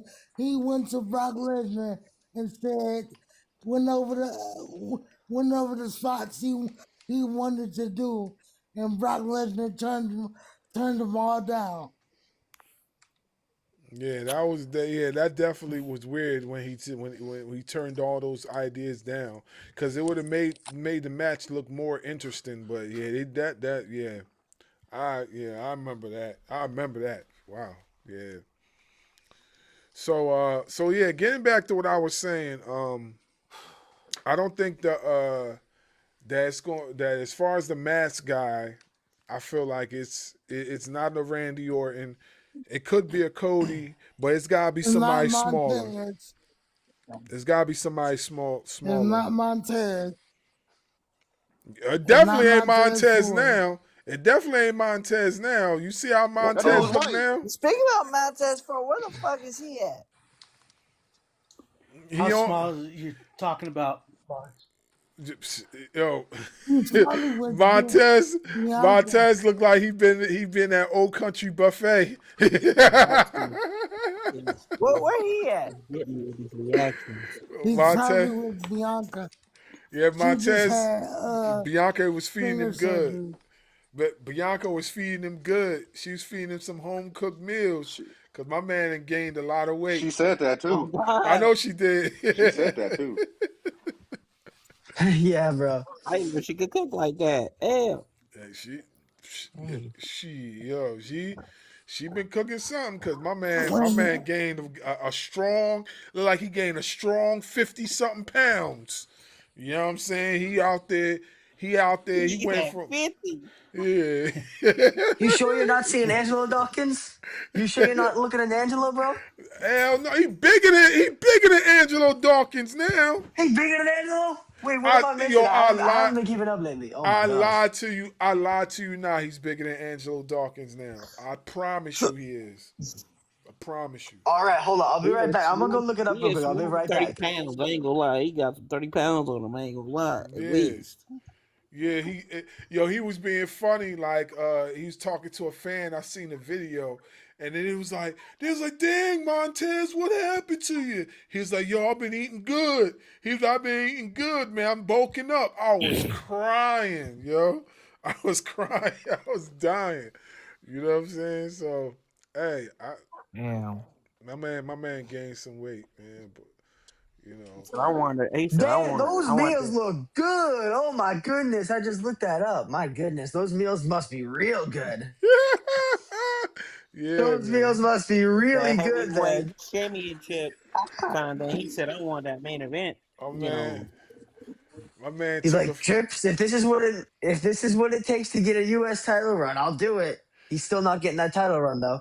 Yeah, my man had a lot of yams, yo. Ain't nothing wrong with it. No. Yeah, shout out to the yams. He had a lot of He yams, had yo. sweet potato pie and everything. Can I get to the yams? Yeah. Nah, man. Yeah, Montez gained a lot of weight, huh? So I was gonna say, someone in the comment just said Gunther versus Brock versus Oba versus Rusev. That is something I would definitely watch. But Gunther wins with the sleeper hold. That match probably would have to be promoted on AEW because WWE would not do no shit like that. Yeah, I don't see them doing nothing like that neither. It wouldn't make no sense either. It wouldn't make sense either. Honestly, I kind of feel that Triple H doesn't know what he's doing in creative. And I feel like he needs to be fired or something. I'm glad somebody brought this up because SmackDown at 3 hours is just fucking awful. I'm sorry. SmackDown at 3 hours is Both just of the shows awful. were fucking awful. You know what's kicking their ass? I'm about to say this. You know what show is kicking their ass? AEW. Yeah. Yeah, AEW's kicking ass. That's obvious. But I'm talking about in the WWE realm. Evolve's kicking NXT's ass, Raw, SmackDown. Like, they got logical storylines. They got good people that are in the thing. Like, how is your actual developmental system kicking more ass? Terrible. Than on the show. It's embarrassing. Yeah. Bulldog, whoever. Like, at this point, you ain't getting a push unless your last name is Anoa'i, and it's that simple. Or Fatu. I mean, Oh no! If your name's Trick Williams, you can get a push. You can be on SmackDown, wrestle Ray Phoenix for 500 times. Ray Phoenix is boring. I don't know what they're waiting for to bring the Lucha Brothers back, but I don't know what they're waiting for. I know, that's what I was just about to say that. What the fuck are they waiting on with the Lucha Brothers? They're missing out on money, though. That's what the fuck they're doing. They Somebody, don't know that they're missing out on money. You somebody guys just have said to Ray remember Phoenix that is it's a boring. new era. Yeah. Who said Ray Phoenix is boring? Y'all gotta think about. Whoa. That was me. That was You me. gotta The way think they're about. I using think it. Ray Phoenix is one of the most entertaining people on the roster right now, but No. Just the way they're using it, because he was fun as hell to watch in AEW. Sure. I enjoyed the Whoa. hell out of him. This man I'm a got little disappointed in Ray he got Phoenix and Penta. the other guy in WWE, Penta. Yeah. I think That's all I'm saying. Well, not to cut anybody off. What I want to say this, and I want to get to the last topic of the night. I want to say this: Ray Phoenix is definitely being used differently in WWE than what he was in AEW, and we can't make the comparison because AEW is a wrestling first company. You know what I'm saying? the only thing. Amen. Amen. And like when you got to put that first. You got to look at it first. WWE's always been about the glitz and glamour. They're not about the grind no more. They haven't been about the grind in like 20, 30 plus years. They haven't been about that no more. They try to put on wrestling matches, but it's the only time you see them put on an actual wrestling match is with certain people that have a little bit of creative pull. That's when you see a little bit of wrestling. Or sometimes when they allow certain people to book matches. You know what I'm saying? That's when you see certain good matches. But let's be for real here. Like, the way they use Ray Phoenix in AEW and the way they use him in WWE is completely different. You know what I'm saying? So The only difference is Ray Phoenix is not unaliving himself on AEW television. That's it. well, that's another story. You know what I I'm mean, saying? on WWE television. Yeah, that's another story. You know what I mean? If we're gonna talk about that, there's a lot to dig on that one. You know what I'm saying? Let's get to the last topic. I think the vision is cursed. Okay? And I spoke about this earlier in the show because I feel the vision has the Matten curse. They have the Matten curse. Bronson Reed injured. Braun Breaker's injured. Seth Rollins injured. They got the Matten curse, bruh. That's what I feel they got. They got the Matten curse. What is y'all thoughts on that? Let me start off with let me start off with Dub real quick. Hold on, Detroit. Let me start off with Dub real quick because I want to hear Dub's talk. WWE's vision got the Matten curse. What's your thoughts? It's not even the vision. It's not even just the vision that got the Madden curse. The entire fucking roster got the Madden curse. Everybody's getting injured. Yeah. So it's not just the vision to me. It's the entire roster. And that's another reason why they having to bring up these NXT stars trying to keep up with all these damn injuries they got. So it's not just the vision. Well, so I think it's WWE's own fault really because they put and me and you talked about this on the show. Like they put so much emphasis on the veteran guys that they got all these young stars that could take those bumps. They don't put them on TV enough. You know what I'm saying? Didn't Jada Parker just get injured? Jada Parker just got hurt. Yep. Didn't Jordan Grace just get hurt too? Did I see that? This is why you value house shows. That's exactly light skin. That's exactly what I was about to say. I was just about to bring up the one thing that light skin preached to us when we did our show for the State of Pro Wrestling. Light skin said them getting rid of the house shows is going to hurt them. And now look at what's happening. Everybody's getting hurt because they're not getting that work, that extra work. Whose idea was that to get rid of the house shows? Whose idea was that? Triple H. If I'm not mistaken, it was Triple H, right? Light skin? It might have been, or it might have been a call from the higher ups on TKO's board. Remember, though, it's a new era. They're always looking to do stuff that hasn't been done before. So, I mean, But I mean, that's why take probably. away from like the revenue that's coming into your company? Like the Mm, house I know. shows, if anything, the house shows were much better than like the actual television shows because the house shows they could do more. They Can were I say something fun. real Yeah, quick? no, they could be goofy, and sometimes wrestling needs to be a little bit goofy, in my opinion. Oh Can I, yeah, s- I can I have say no something real problem with quick? that. That's why we still love our truth. Hey, can I say something real quick before we keep on going? Go Go ahead. Amen. ahead. Yeah. For the people that don't know, light skinned Gaijin, this dude is one of the most knowledgeable guys that I've met on this app in professional wrestling. And when this guy speaks, pretty much everybody listens because of all his knowledge. Mm-hmm. And so that's why I refer to him and Barz a lot when it comes to this wrestling stuff because this dude is one of the most, if not the most knowledgeable guys on professional wrestling that I have met. Yeah, yeah, I agree. I Appreciate agree. the Amen. love, man. I do. I agree with that. I know. I don't know if you can hear it, but I'm gonna give you a round of applause right now. Yeah, yeah. He definitely does deserve his flowers for that. Cause there's some stuff that I'll get stomped on. All you gotta do, you know what I mean? You know how you dial 911 and ask for emergency? You dial light skin. Dial light skin and ask for the 411. And he'll he'll let you know straight up. So yeah, it's the truth. It's the truth. It's definitely the truth. Yeah. Well, if anybody else got something to say, y'all could speak right now as far as a topic of discussions. Otherwise than that, we could start winding down. But if somebody got something to say, go right ahead. Do. I'm gonna say about. I got something to say about Bronson Reed. I think this fucking sucks for him, man. He's gonna miss his second WrestleMania in a row. This fucking sucks for him. He has, he's such a good dude, and he's good in the ring.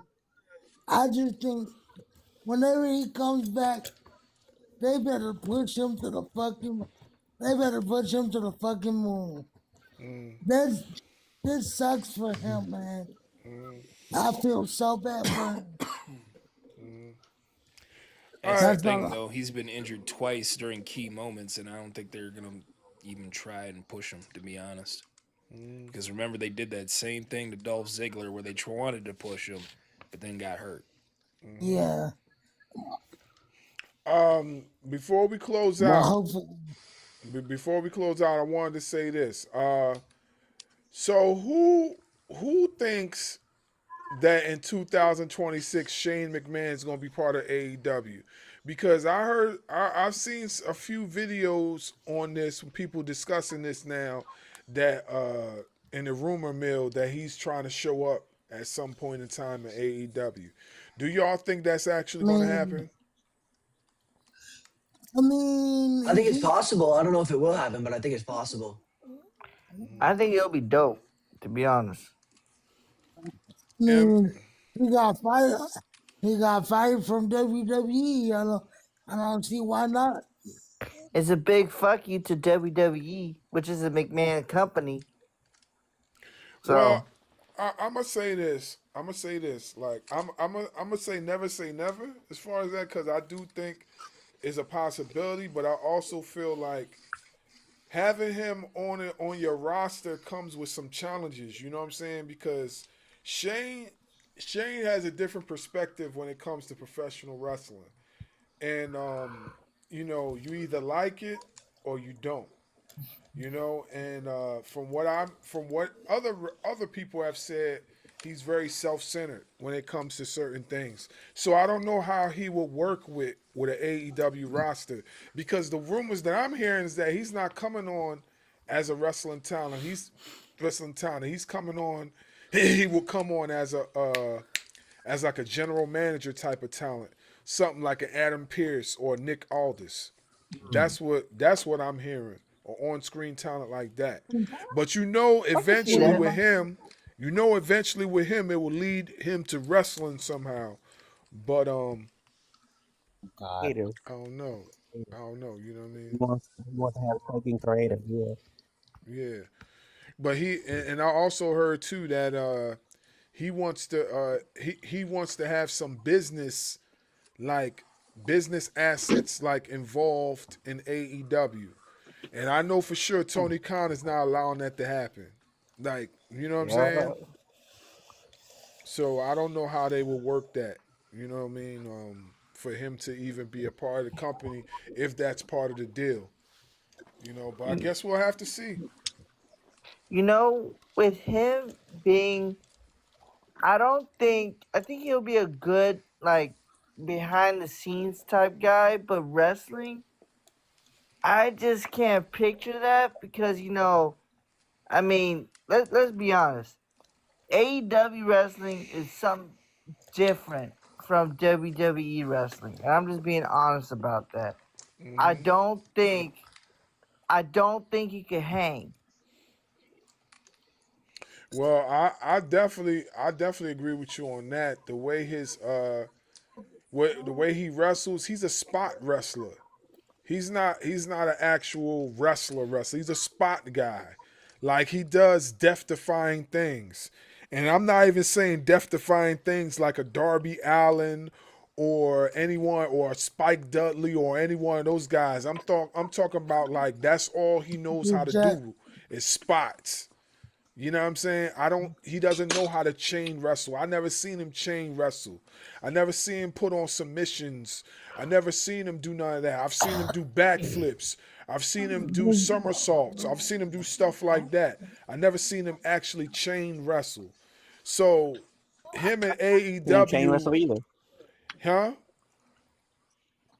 I never What? seen him chain wrestle either. Yeah. Yeah, that's what I'm saying. Like, did you, so him and do you AEW, see I how? don't know how that's going to work as far as a wrestling I mean, perspective. do you see how he throws a punch? That should, that should, that should be, that should be a perfect example right there. Yeah, exactly my I point. mean, well, not even that. I think when it comes to him, he is also a trained mixed martial artist, so he can't really throw a punch like he would as a martial artist. So I think that also plays a part in how he throws his punches and kicks, is that he is a trained mixed martial artist too. So Well, he has to pull back some. I don't know, but I don't know, bro. I get what you're saying, but I don't know because, like, we got a lot of trained martial artists in professional wrestling, bro, and they definitely know how to throw a kick or punch as far as wrestling. Look at Speedball Mike Bailey, for example. Look at him; he's a martial artist and he knows how to punch and kick. And then not for nothing, if you want to go further back, look at Ken Shamrock. Ken Shamrock knew how to wrestle, throw a punch and kick. Uh, you know what I mean? I could name a bunch of guys that were in the martial arts field and still knew how to wrestle. Bro is also 60 years old too, so we can't forget about that too. Well, Dude yeah, is so I mean, Speedball Mike Bailey and Ken Shamrock and all these other guys that you would name, they're doing this week in and week out. I mean, Shane McMahon is in his 50s or 60s, so he's not doing this every day. So it's not going to look as good as Speedball Mike Bailey or somebody like that. yeah. No, I don't disagree with you with that. I hear what you're saying. I agree with you on that. You know, but I'm just saying as far as him, you know, like if he was to come to AEW, I don't want to see him in a wrestling ring. I rather see him in a role that like an authority figure. I want to see how that looks if he was to do it. I would rather see that. I don't want to see him in no wrestling ring. That's how I'm looking at it. Yeah, me either. Me either. Yeah. All right. So if that is everything that we are talking about this evening, I want to give a Hold shout on, out. cuz. What's up? Hold on, cuz. Is his ass still in here? Who? Chris, if your ass still in here, you a Oh, he punk. right there. He right there. Yo, bro, Chris is in like, here, man. yo, I stay inviting you, bro. You never jump on the lives, man. Like I stay inviting you, bro. Like mad times, bro. Mad times. Yo, thanks for having me on, Barz. Yo, no problem, man. Anytime, bro. Anytime. Yeah. Yeah, I appreciate you having me, bro. Yeah. No doubt. Hey, Chris, you want to come up real quick? If somebody want to step down, want to come up real quick before we end off? Step down. Yeah, come on, Chris. He said no. I'll step down. Take care, y'all. Have a good night. Damn, bro. God bless. he said no. Then he said sure. Oh. So who are we getting? Who are we getting? We getting Megatron or are we getting regular Chris? Hold on. What? On the heels account, so we on that. Yeah, you are getting wild card, sir. Getting wild card, sir. Okay. I don't know who's gonna come out, but how can I help you, sir? Where's Petty I Chris? don't give a fuck what you want. He's talking to me. Thank you so much. Now, I want Petty Chris. how can I bring out Petty Chris? How can I help you, sir? How can I help you? Because niggas gotta go to sleep. What's up? Yo, you popped in the chat, so I was like, yo, you gonna come up here and chat with us? Or I didn't know. I was actually incognito. I don't know how that motherfucker saw me. Like I was just like looking. I was just like, maybe I should go in. I don't know. But no, what's up? Yeah, I always got time for you, Barz. Well, what's up? What's good? Nothing, man. Just nothing, man. We was just shooting the shit. We was about to wind down, and I seen you in the chat, so it said, if you wanted to come up or whatever or speak. We spoke about a bunch of things this evening. We talked about hold on, let me bring up the screen again so you can see it. We talked about Vince McMahon situation. Don't tell him anything. He should have been watching from the beginning. Don't tell him anything. He should have watched from the beginning. So first of all, don't listen to someone that is light skinned and half charcoal. Don't listen to him. First of all, so basically, you were talking about all the stuff that was going on this week, correct? Yeah, basically. That's what I'm thinking, right? Okay, cool. So the same thing that you was talking about, we were talking about too on the cookout. So what part do you want me to talk about, sir? I want you to talk about why you making light skin. I could have swore I was talking to the host, not you. Thank you so much. I want you to tell the panel. I don't know why you getting all hyper. I don't know why you getting hyper. You get mad. Yes, you bro. are. You get mad. Mad at what? This is my normal voice, sir. It's like you the one getting all hyper, whatever. Why you screaming about what? But shut up. Okay. Anyway. What's up? What do you want to talk about? Let's have this conversation, Vic, because these other motherfuckers over here, they happy to see me. Why are you making light skin watch WrestleMania? What up? Say what? Yeah, that's are you making light skin watch WrestleMania? Because if I'm going to suffer, that motherfucker suffer right along with me as well. What are we doing? Diabolical. Shit. I'm diabolical. I'm not gonna lie. He's not going to sit on that damn podcast for fucking 2 hours and not say nothing. Him and Mid-South. Fuck that. Nah, you just going to be like, you just going to talk about some goddamn like, hey, if I'm paying like $16,000, I better get me some sucky. And I'm just like, where the fuck this guy time. Exactly. Exactly. Pay that type of money just to go. Now when I was when I came through here, it's gonna cost you about $16,000. Yeah, but when I came through here, like y'all was talking about that, and I think y'all was arguing with that other dude, I guess. Oh, Blur. But yeah. So my thing is that I'm not going to pay attention to anything that requires our car loan. I'm not going to do that. I'm not going to even indulge it. I'm just not. The thing is that I'm going to wait until all the bed bugs and the snow roaches are gone from WWE, and then we can have that conversation. But until that time, I don't think so. you know, and then for the people that's like they got their hopes on these niggas coming to the main roster and saying, you know, oh, well, Femi is this, and I'm saying, obviously, you have not, you know, seen history when it comes to like, you know, pushing African American men. I need to stop saying niggas. But I mean, my whole thing is that my whole thing is like I'm here for it, but I'm very optimistic. But we'll definitely see what's going to happen on a Saturday. Chris, this is what I said. Triple H is trying his damnedest to beat the allegations by using Carmelo Hayes as a U.S. champion, Trick Williams, Javon Evans, Obafemi, and Lash Legend. I said, but it's going to take, and he's only doing it because it's February. It's going to take a lot more pushing of black athletes, whether if it's man or woman, and it's going to take a lot longer than a month.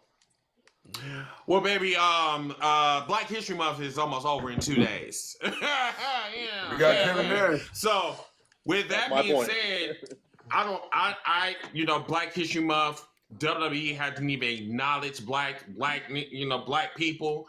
You know what I'm saying? They didn't even say anything about Malcolm X or Martin Luther King or anybody like that. They just like said, well, we're going to go ahead and we're not going to mention Black History Month at all. So with that being said, I mean, the only thing we can do is just sit back and look at the shit show for the next 6 months. Now, in the next 6 months, that's going to be my observation period. So we'll see who gets pushed and who's not going to get pushed. And we're going to revisit this conversation. Who do you think will get pushed? Who do you think will get pushed? I can't tell you that right now. I really can't. I mean, the only person I can tell you that's really, really high right now is Obafemi. But even he's not being pushed. And please do not even say Royal Keys because this motherfucker up there crying and boo-hooing and all this shit. I'm like, no, I'm good. I'm good with that. They won't push us.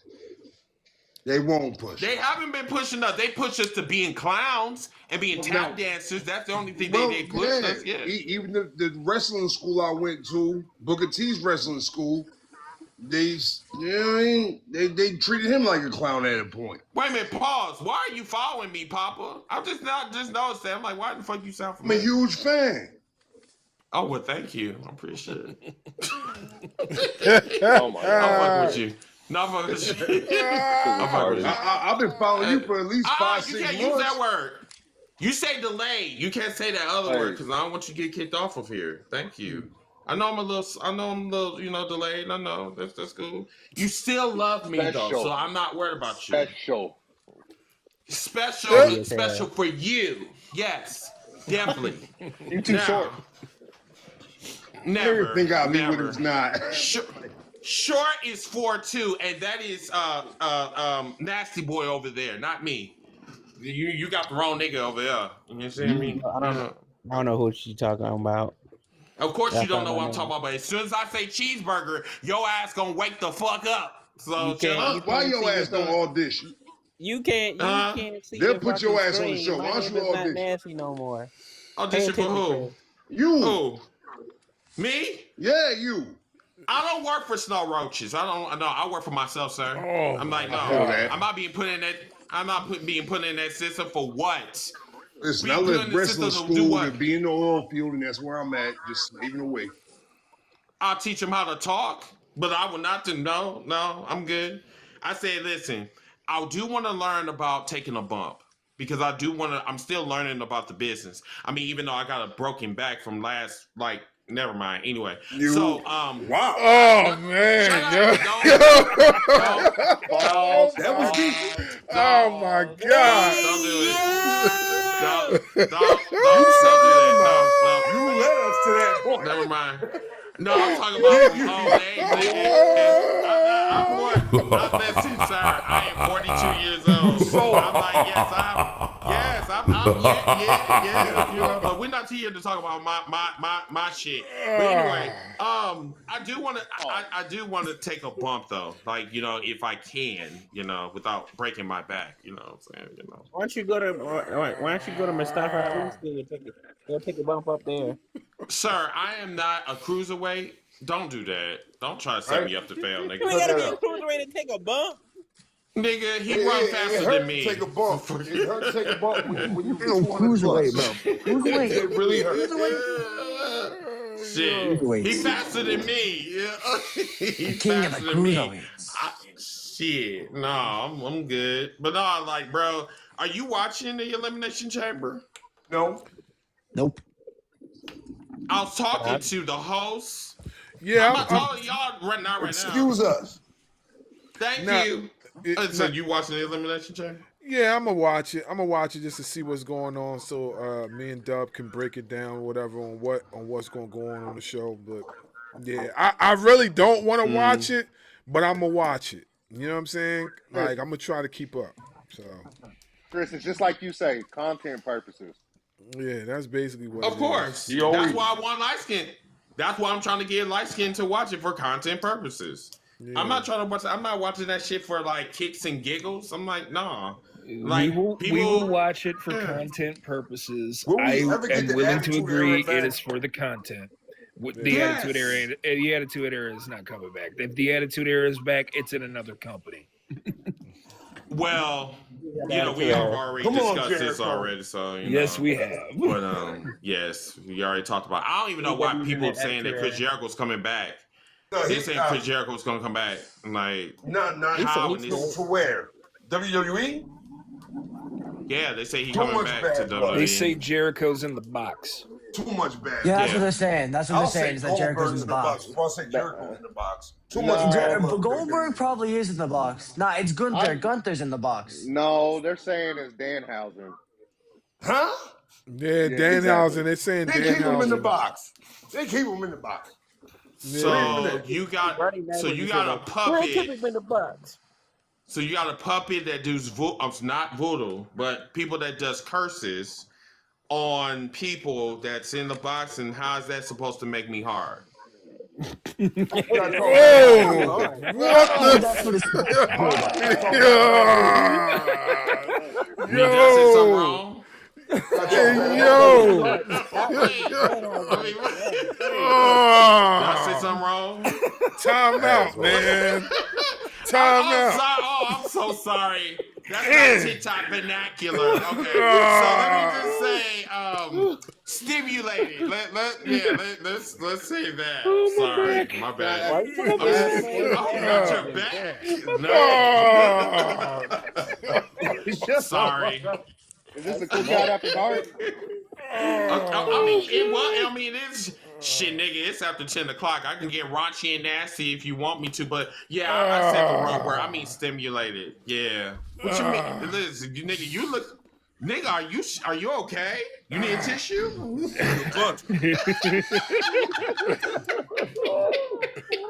Goldberg dumped the load. Okay. I think I overstayed my welcome. I think I'm gonna go to bed now because I gotta wake up in the morning. Because you turn your channel off. I did. What, Victor? Is there anything else that you would like to ask me before I leave? I'm good, bro. Anything else? He said it's Miss Nasty time. All right, y'all have a wonderful night. I'll talk to y'all tomorrow. Peace. All right, bro. Y'all take it easy, bro. man. See you, bro. Shout out, man. Shout out, bro. Yeah. Hey, well, I appreciate you guys for tapping in, man. It was fun, man. It was a great show. We'll be back next Thursday, same bat time, same bat channel, with some more topics to discuss. We're going to be adding some hip-hop topics in there, so the whole T.I. versus 50 thing, that was a start. So, yeah. Sit down, T.I. Yeah. Oh! You should have came in sooner, bro. Like we was chopping it up about the whole T.I. situation with 50. So We gonna okay, I know you about to end your show. Let me just get this off real quick. Go ahead. If it come down to some lyrical breakdown, T.I. can get it. He got it. But if it comes down to just the brutal bars, 50 got it. Well, I'm gonna just put it to you like this, man. We haven't heard 50 with the brutal bars since Get Rich or Die Trying.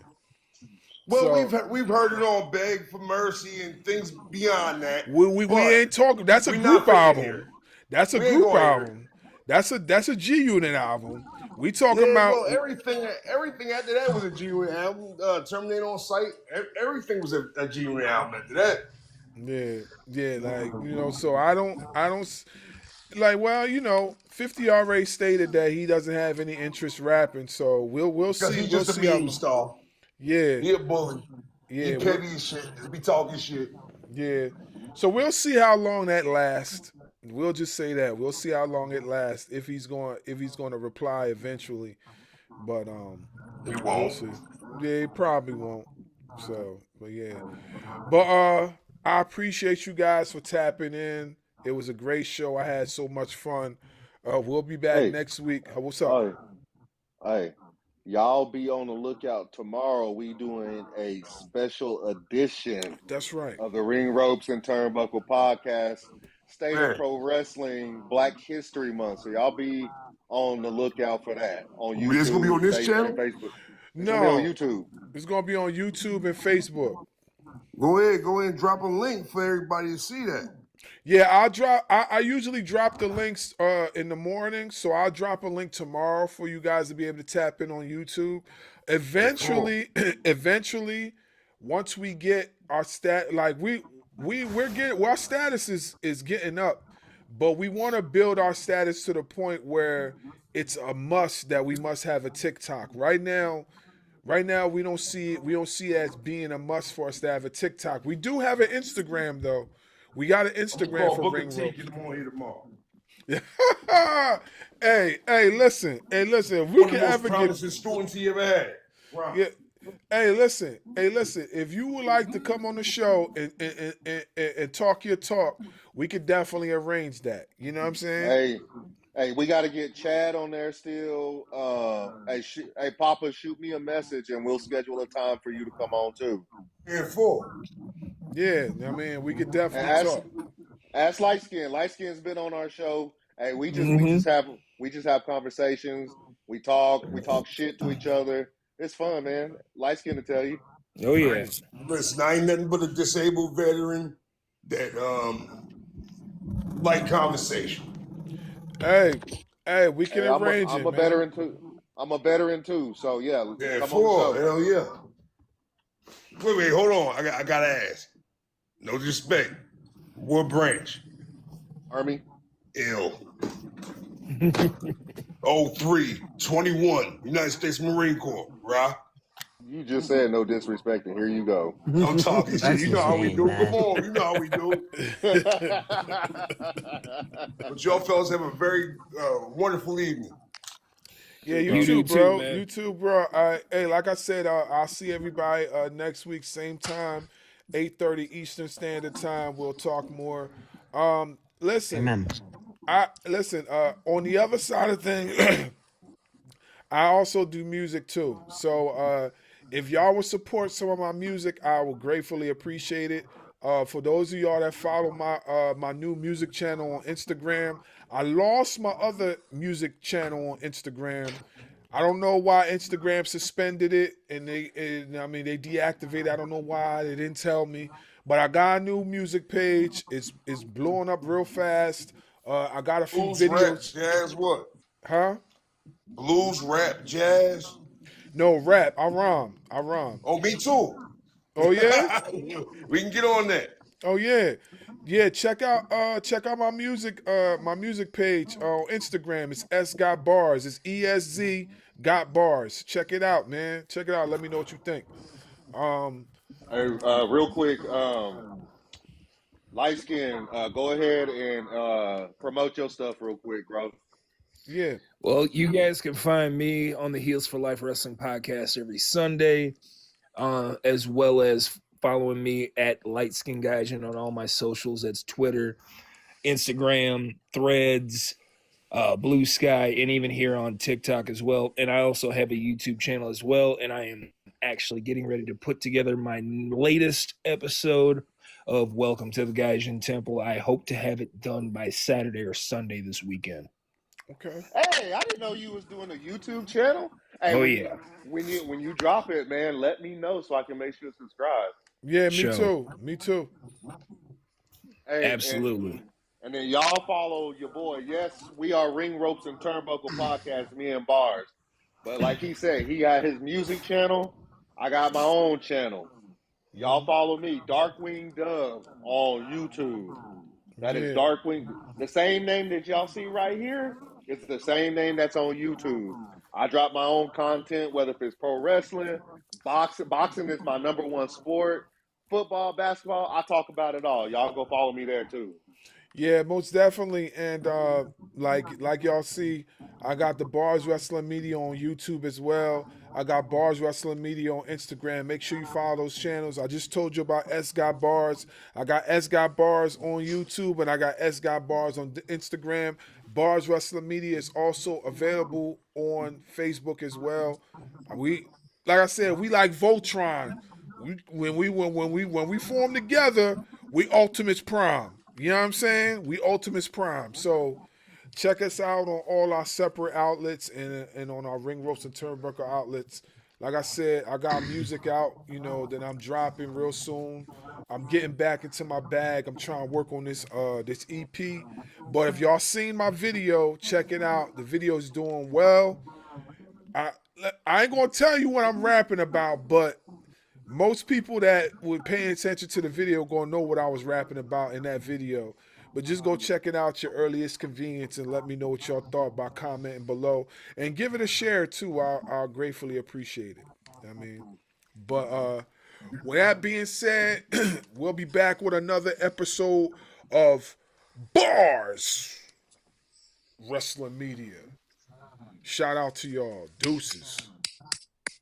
Amen.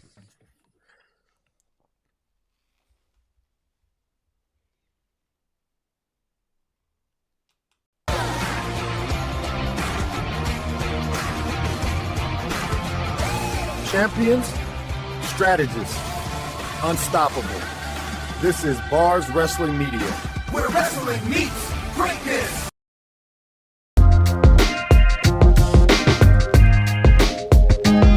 Tune in, same Barz time, same Barz channel for more. Barz Wrestling Media Live. Barz Wrestling Media.